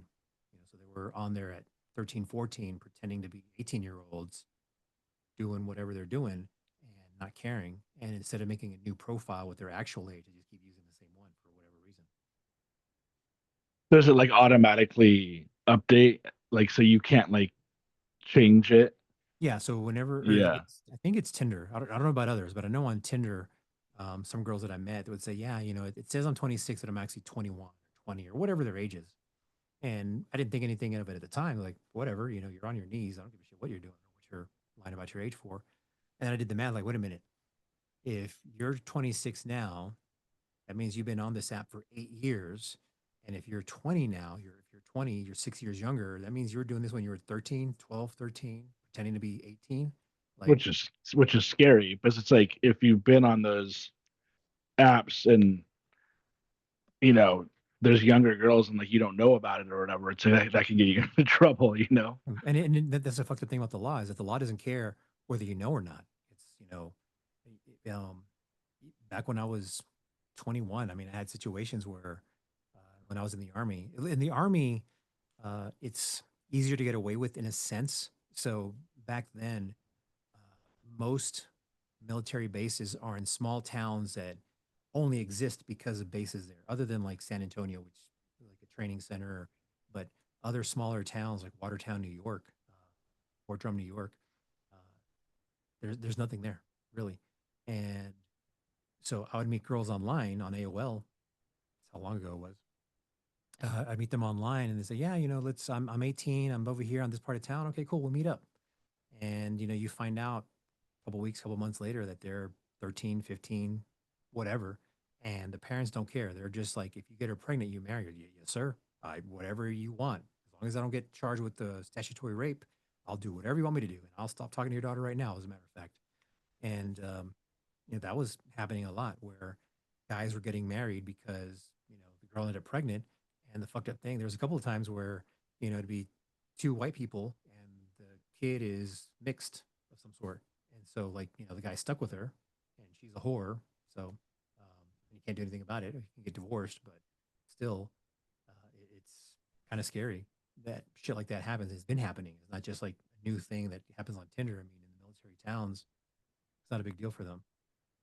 Did this ever happen to you? Mhm. Yeah, I had a there's a girl I met on Post. I met her on in a club on Post. So she had to show her ID to get on Post. She had to show her ID to get into the club. What is post? Base. So the Oh, army base. So she had to get on Post to get on premises. She had to show her ID to get into the club. She had to show her ID again, and so two people verified that she's at least 18 years old. So I'm in the club. I'm assuming she's 18. Take her back to my barracks. We hook up. Start seeing her for about a month, and finally she says, "Hey, I want you to meet my parents." I'm like, "Fuck, I didn't really want to, but she was good in bed." So I said, "Fuck it, let's go meet your parents." Shoot the shit with her parents, have a conversation, and in the middle of dinner, her 16-year-old sister, who just happened to get her driver's license then, is like, "So, Susie, what do you want to do for your 14th birthday next month?" And I kept eating, pretend like I didn't hear a thing. Finished eating. After dinner, pull the father aside, like, "Hey, sir, I met your daughter on Post on a club. I thought she was 18. I will never talk to your daughter again. I thought she was 18." And, he was basically, "No, if she ends up pregnant, you're going to do the right thing." "Yes, sir. Whatever you want." And so that was like the scariest one I had. There was a couple others where met a girl and then find out, she slips out that still in high school or whatever. Because when we first started dating or hooking up, she'd say, "Oh yeah, I can't do anything because Tuesdays is my long day." Like, okay, so she's in college. Tuesdays and Thursdays are going to be her long days at school or whatever. So no big deal. I'll plan to do stuff on Monday, Wednesdays, or Fridays or the weekends. And eventually something comes up or she slips up, and wait a minute, that I thought you were in college. Like, oh, actually, I'm a sophomore. Oh, I'm a junior. Like, fuck, you know. So yeah, it can be scary. Yeah, so who would you say are the guys now that are getting the most women? Like, I mean, obviously, it probably has to be like celebrities, because otherwise, I wouldn't know who they are. But yeah, I don't know, because that would kind of have to assume that they're celebrities, even YouTube celebrities, that their main focus is just getting laid. But then at the same time, there's going to be celebrities that are worried about catching a case or some girl saying that she's pregnant. So it could be a catch 22 where they portray that they're getting laid, but at the same time, they don't want to because of the risk of getting someone pregnant, having to pay child support, and even if the child support or even if the child is even yours. I want to say the short, fresh and fit guy had a situation recently where the girl was pregnant and he was trying to like pay her off to have an abortion or something, and there was some controversy behind it, but I don't know what happened. And another YouTuber or manosphere guy was allegedly paying for women doing like a sugar babies thing, and his justification, like, yeah, it's a transactional thing. I know what she's doing. She's just here for me. I don't have to worry about a relationship or anything else. So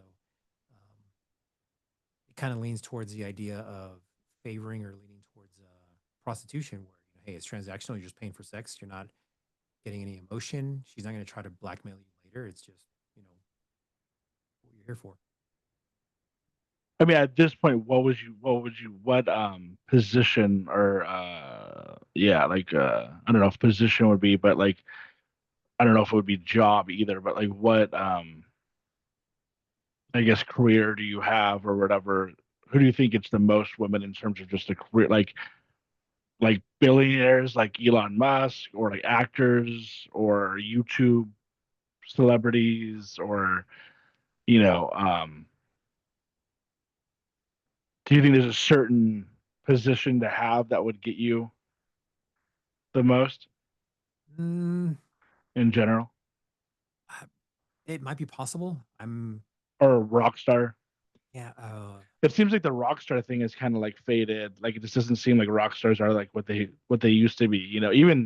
Even actors at this point, it almost seems like YouTube celebrities have gotten bigger than actors in some cases. Yeah. Again, it's hard to say because you have to assume a whole group or a major part of a group is focused on just getting laid. And then on the other side of that, you have to worry, those guys would have to worry about any type of case that they could catch, whether it's paternity, child support, um, harassment, domestic abuse, sexual abuse, whatever, any type of charge as blackmail. So I don't think, I think celebrities are more cautious as far as a career. Whatever makes a lot of money that makes like six figures or more would be easier for them to uh, have access to women with money and muscles. But again, some of those guys, like say finance, some of the finance guys are going to be more focused on either their family or their job, that they don't care about women as much, that it's just like a distraction. Uh, so I don't really think it's so much a career. I think it's just more of a personal mindset. So it really could be anybody who could get it. Um, let's see. What's yeah. So you're polyamorous now, right? How is that? How is that going? Um, so actually, it's been like that since my wife passed away. When we first started dating, uh, probably like 2 months later, 2 months after we started dating, we just kind of ended up having a threesome with a girl we knew or kind of knew, met, whatever. And then we had a couple more. And when she was still my girlfriend, she was kind of like, "Hey, well, I want to have threesomes with guys." And I'm like, "Yeah, I'm not going to share you with another guy. Like, definitely not a threesome. I would have a threesome with another guy with a woman if she's not my partner. But someone is my partner, I'm not going to share with another guy." And so then she's like, "Well, fine, we won't have any more threesomes." Like, okay, cool. I'm fine with not hooking up with any other women as long as you're mine. I don't care. So it kind of backfired on her. She was like, "Well, shit, that's not what I." She was expecting me to say yes to her wanting to have threesomes with guys, so I could still have threesomes with women. But she liked women as well, so it's kind of like, "Well, shit, that's not the answer. That's not the answer she was wanting." And so eventually, we settled upon ethical non-monogamy, where essentially we would have hall passes. I was okay with her sleeping with other guys if she wanted to, as long as I didn't know about it. Uh, but we ended up kind of just falling into this thing where we'd have threesome with girls, foursomes every now and again. And whenever she or I went out of town for work or whatever, then we'd have a hall pass to do whatever we wanted, so long as there was um, her. My rule for her was no guys in our bed, and her rule for me was no women that she played with on her current team. So no teammates, former teammates, ex teammates, ex league members, sure, but not anybody she currently plays with. It was easy to follow. Um, And so after my wife passed away, ever since then, when I started dating women again, it was kind of difficult because of my past as an intercourse addict. Um, I'd get a wild hair and want to do something with a particular body type or whatever. Say I wanted to like piss the paint off of Blasian's face if she was dressed up as a clown. Like I'd have to be dating a Blasian woman to begin with to be able to get her to want to dress up as a clown and then let me give her a golden shower to get the paint off. But 6 months from now, maybe I don't want to clown. Maybe I want to hook up with a midget. Maybe I want to whatever, So the body type, the fetish, whatever it is that I was into, I couldn't always satisfy, but I could get the emotional satisfaction from my partner, my main partner, my primary. And so in that sense, I get the emotional fulfillment and then I get the hall passes. So the rule here is as long as I don't do anything with anyone in town.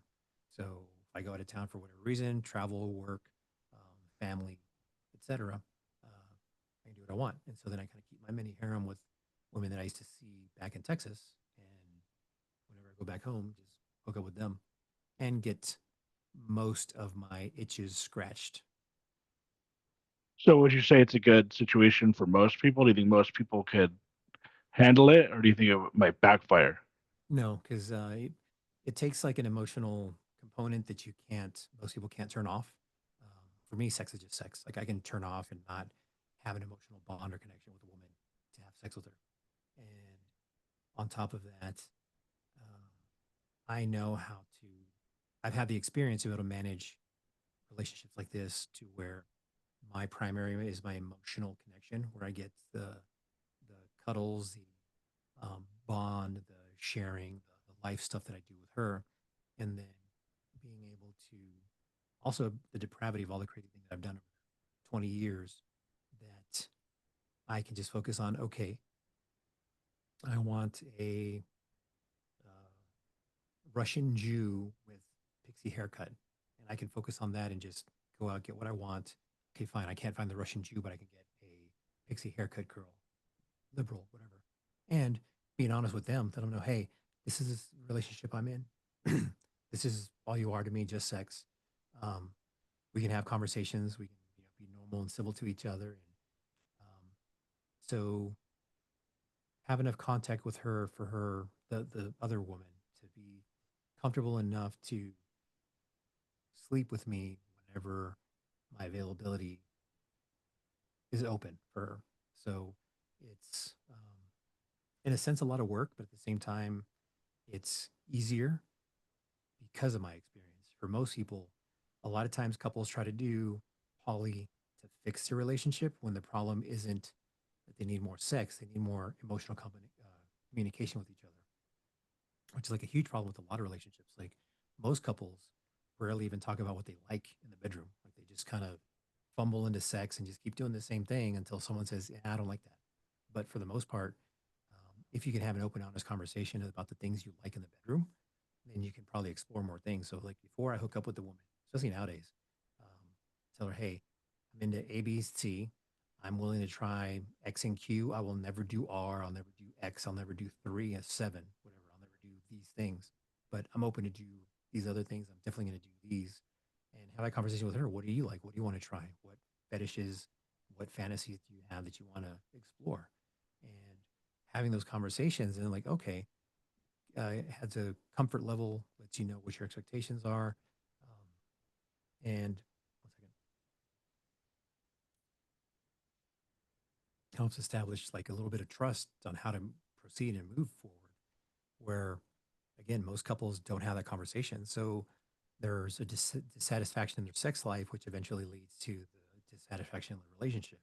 And so some couples will think, oh, well, if we go poly, I'll get the sex that I want from someone else and have the emotional relationship I have at home that I want at home. But most people can't disassociate the love or emotional aspect of sex because whenever you hook up with someone, you're going to release endorphins, you're going to release, oxytocin, you're going to have hormones that make you pair bond with that person. So when you pair bond, unless you have experience with a lot of one night stands, you're gonna feel like you're falling in love with that person and attach more to them than you will with your own relationship. And then you're gonna break up your relationship because you think you're in love with this person when in fact it's just hormones that you're not used to dealing with. Yeah, it's just like most of the women I've dated, I just I wouldn't think that most women would want to be into it. Like I mean, just I don't really know, but I would think that a lot more guys would want to do it than women, because it just seems like most women I've met just aren't into it. But it's like one of those things where maybe maybe they are, and I don't know. I don't know, but um, yeah. So have you had any like crazy situations? I mean, I don't know how far you want to go into the Well, specifics, but I've had a few that are a little crazy. I've had some stalkers. Excuse me. I've had a couple of stalkers. I've had a couple that, couple of girls. I, I was dating this lesbian couple that wanted to experiment with a guy because she's wanted to like get it out of her system because her so two one used to be with guys and became a lesbian. The other one was a gold star. She never went with a guy. And whatever it was in their relationship, the one that had been with men was like pushing her, the other one, to be with the man because uh, for whatever reason in her mind it was like unfair that she's experienced both worlds and she didn't want her partner to eventually fall for a guy, have sex with them, and realize that she wanted dick all her life and just was stuck with a lesbian. So she wanted to get a guy out of her system, essentially. Um, Somehow or another, uh, I got referred through a partner that they used to share together, a girl partner that they had. And like, oh yeah, Gallo, yeah, no, he's done a lot. He'll be able to handle your situation, this, that, and the other. Da, da, da, da. And so kind of got a referral. We both kind of went on a date, or we all went on a date together, kind of like get to know each other, blah, blah, blah. Like, yeah, sure. I'm not going to get hung up. I'm not going to fall in love. I'm not going to, try to make you mine. We'll do whatever you want. these are the things I'm into. What do you want to try? And it kind of devolved into just being like a throuple-ish type situation. And then eventually kind of got a little toxic because they kept trying to play against each other to try to get me to finally pick one of them. Like, hey, you were just fun. You just wanted me to get the guy um, experience out of your girlfriend to begin with. Like, it wasn't supposed to be anything. We weren't supposed to have this type of relationship to start. So I'm fine walking away from this. So either you girls learn how to behave, or we're just not going to talk again because I don't see us even being friends. Uh, they calmed down. Eventually, they end up breaking up because they both couldn't decide on how to behave. Like they were behaving for a while, but then eventually, like trying to be sneaky and see me on their own without telling the other. Uh, yeah, I mean, there's dozens that are similar to that. There, another one I had, I was hooking up with one girl, then her best friend, then her cousin, or the girl's cousin, the girl's aunt, the girl's sister, and then the girl's mom. And everyone knew a little bit about everyone else. So, like, the mom knew about everybody, the aunts knew about everybody else except the mom. The cousin knew about the other girls, like the best friend and she didn't know about the sister. And then the girl I was like mainly hooking up with or started hooking up with didn't know about anybody. She suspected I was hooking up with the best friend, and then eventually we stopped seeing each other because she found out that I did hook up with her best friend. And her best friend, we both told a lie. Her best friend said we hooked up years ago, and I said, yeah, we hooked up like because um, I learned a long time ago that being honest makes your life so much easier because you tell one person a lie, you got to keep telling that same lie, and you tell a variation to someone else, you screw it up, or you forget a detail, and then you get called out and you get busted. So if you just honest the whole time, you never get in trouble. You know, you'll get in trouble for being honest, for hurting someone's feelings, but you'll never get in trouble for lying. And so I told her the truth. Yeah, I was hooked up with your best friend like a month after we started dating, whatever it was, whatever the time frame was. And her friend lied and said, no, it was before we even met. So that's why it was weird. And so then it caused a whole thing. We stopped hooking up. So, I mean, it's all kinds of crazy shit. Did you say like family members? You were hooking up with the family members too? Mhm. So, uh, Marissa was the girl. I forget the best friend's name. Marissa's cousin, Marissa's aunt, the cousin's Marissa's mom, and Marissa's sister. Um, I forgot how it all kind of came, but I found out later that there's a thing called referral sex where girls will talk to their friends. Oh my God, this guy, he's great at X or he's good at Y or whatever. And you should talk to him or whatever. I don't know what they actually say. I just know that um, it's called referral sex, that they'll tell their friends about you and either the friends will want to know for themselves or the one that you're hooking up with would tell a friend, no, you should probably fuck him because he's that good or he's whatever. So either it's their own curiosity that they come and find out for themselves, or they're referred, like permission from the girl that you're hooking up with her friends. They have permission with each other to go ahead and try to talk to me, or whatever their referral sex guy is.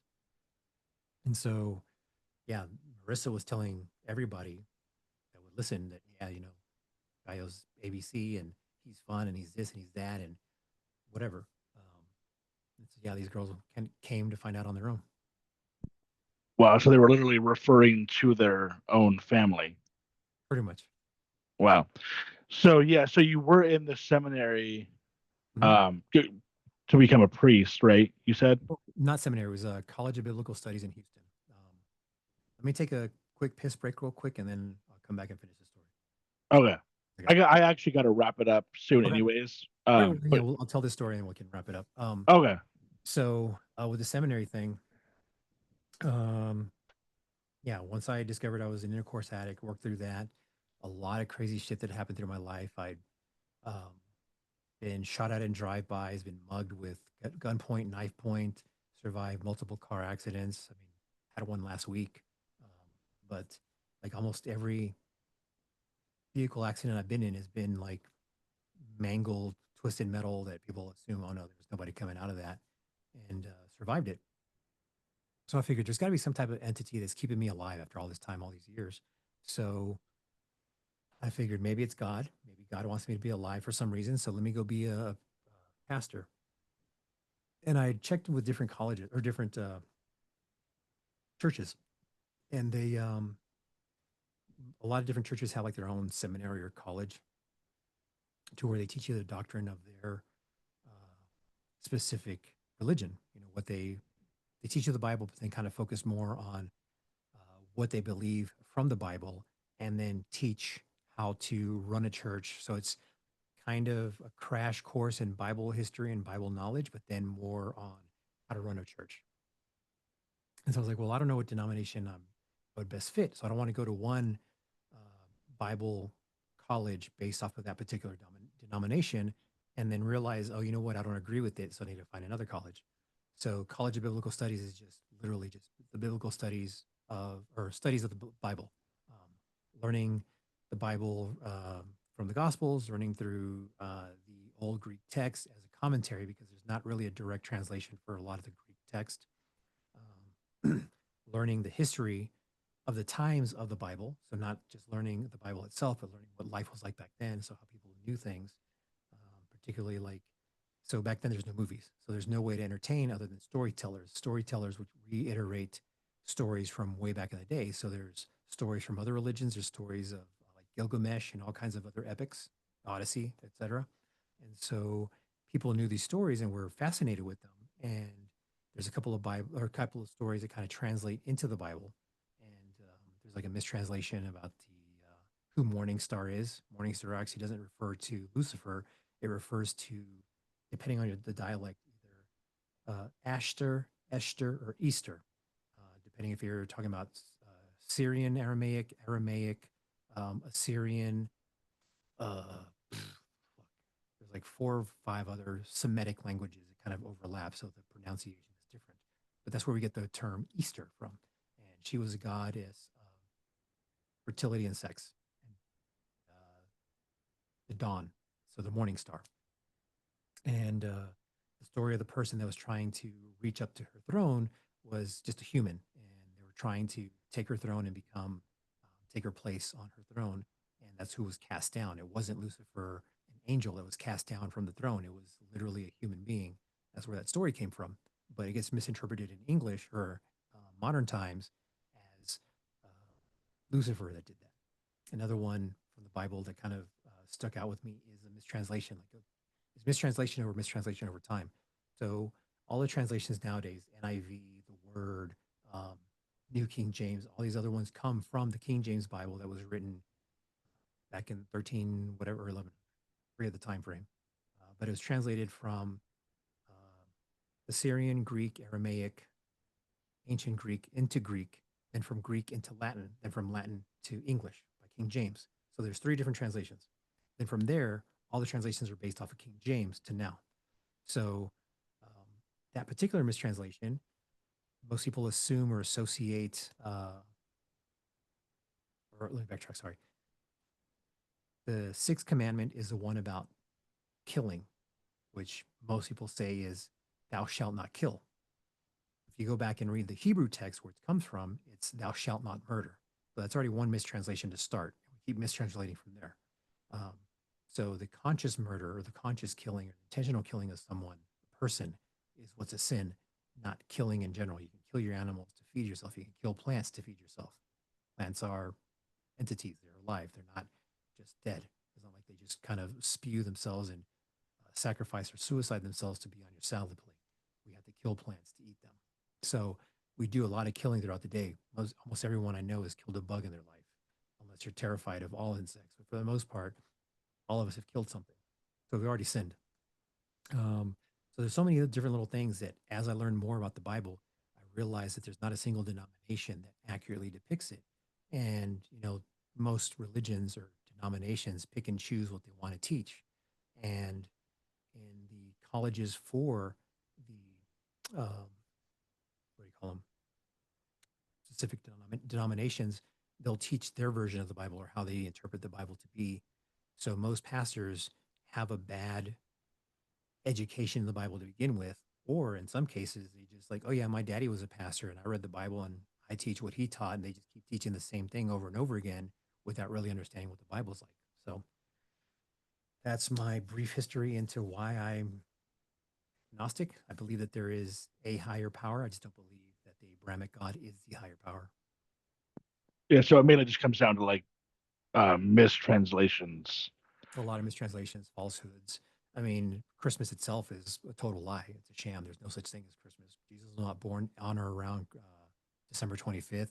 It's our assimilation to get the old pagans to celebrate and become Christian because they had the winter solstice and the closest thing. There's like three different holidays around the 21st of December that coincide and got merged to what we now have or know as Christmas. Um, Ashtar now is what we know as Easter, represented by the bunny rabbit. What the fuck does a bunny rabbit have to do with Jesus? What do chocolate eggs have to do with Jesus? What do Easter eggs Yeah. have to do with it? It's all pagan. Yeah, well, with some of the stuff like I understand what you're saying, but like the murder and kill, it seems like it could just be considered the same thing. Because I mean, because you're allowed to kill animals to eat them, obviously, right? So it's like they must have understood that wasn't a sin to kill animals to eat them, right? That's why the Hebrew, the Torah, which it's actually for Hebrew Bible is the Tanakh, Torah, Ketuvim, and Nevi'im. But most Christians only know about the Torah, which is the Old Testament, the history. And so in the Torah, the sixth commandment is thou shalt not murder. Any translation, there's no translations of it. It's all still Hebrew and it all translates as thou shalt not murder.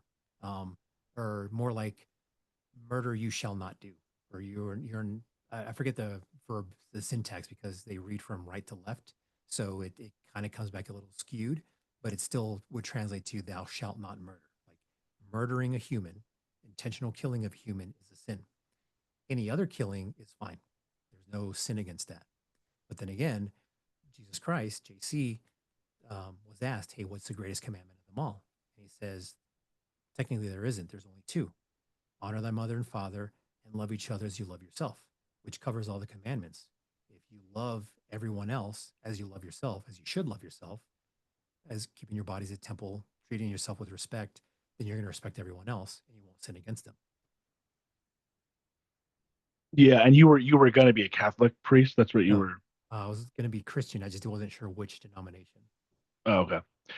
Yeah. So unfortunately, I have to wrap it up. I would honestly normally want to go around 3 hours, but um, yeah, my fiance's here and we got to go eat and stuff. But if you ever want to come back on, let me know. I know there's other stuff that we didn't get to. But then the last thing I'll ask is I always ask this is, well, for one, do you have I think you did have a podcast then or at some point, right? Do you still have a podcast? No, I'm going to revamp it, but I'm rebuilding my webpage and doing a lot of other things. But it will be the Eschewing show. So keep an eye out for that. Hopefully, before the end of the year, I'll be back up and running. And one of the things I want to do on that is I want to bring podcasters that I've been with, have them come on and have a segment called Not My Niche. So most podcasters either talk about whatever, like they're a sports podcast, but they're really into RC cars or D&D gaming. So I want to have them come on and talk about some type of hobby or niche that they can't talk about on their podcast because they're kind of pigeonholed into something. So, Yeah, I might be interested in that. I actually don't even have a niche because every time I interview somebody different, right. but I would be interested in that. I actually haven't, I don't think I haven't been on any other podcast. So it would be interesting to go on another one. I'm also not really like an expert necessarily in anything. So, I mean, I could probably talk about stuff, but I'm not necessarily an expert. Let's see. So then the last question I always ask is what what are you into as far as podcasts, movies, TV shows, music, books, anything you want to throw Oh, out there, just in general? there's a lot of good TV recently, or there hasn't been in a while. Crap, I could talk about this for hours. Yeah. For TV shows, there's like some tropes that kind of keep recurring over time. I think like in 2008, almost every TV show was talking about the story of the not the allegory of the frog and the scorpion, and I mean from CSI to I forget, but like there was like so many variations of from like serious drama to like kids TV, like Zach and Cody or something talked about that stupid thing, and it just kind of like they're not very creative. But anyways, here recently, I want to say from Alien Earth. Slow Horses, The Americans, for TV shows. Movies, it's hit or miss. It hasn't really been that much good on TV or good in movies wise. It's not a reboot, remake, or a sequel, or a franchise. I have to come back to you with that. For books, I mean, I'm all over the place. A lot of not DIY, self help, psychology, trying to learn terms for the shit that I understand and know how to do. I just don't know the terms for them. Um, and also some like creepy gothic type stuff like the Expanse, A Song of Fire and Ice, which is the Game of Thrones series. So there's a lot of little different things. I'm more into fantasy, like Wheel of Time. Oh man, I got a signed book of Robert Jordan. Not in here. But anyways, Count of Monte Cristo is also a favorite that I read once a year. Haven't done it in the past 2 years, but most once a year I read Count of Monte Cristo. So podcasts, I don't really listen to too many. I'll listen to like a couple episodes whenever I come onto a show before and after and kind of compare. Like, oh, I should probably implement this or do segments or whatever. Um, yeah, so I'm kind of all over the place. I usually try to focus more my consuming of things to be learning, unless I just want to veg out to like some good TV or just, oh, Snowpiercer. That's a pretty good TV show, but I think it's canceled now. So, Okay, cool. Thanks for coming on. Send me the link to your podcast or whatever else you want me to, and then otherwise, hopefully, yeah, you'll come back on and we can cover everything. yeah, sounds good. Whatever you want All to. right. All right. Thanks for listening, guys. Bye.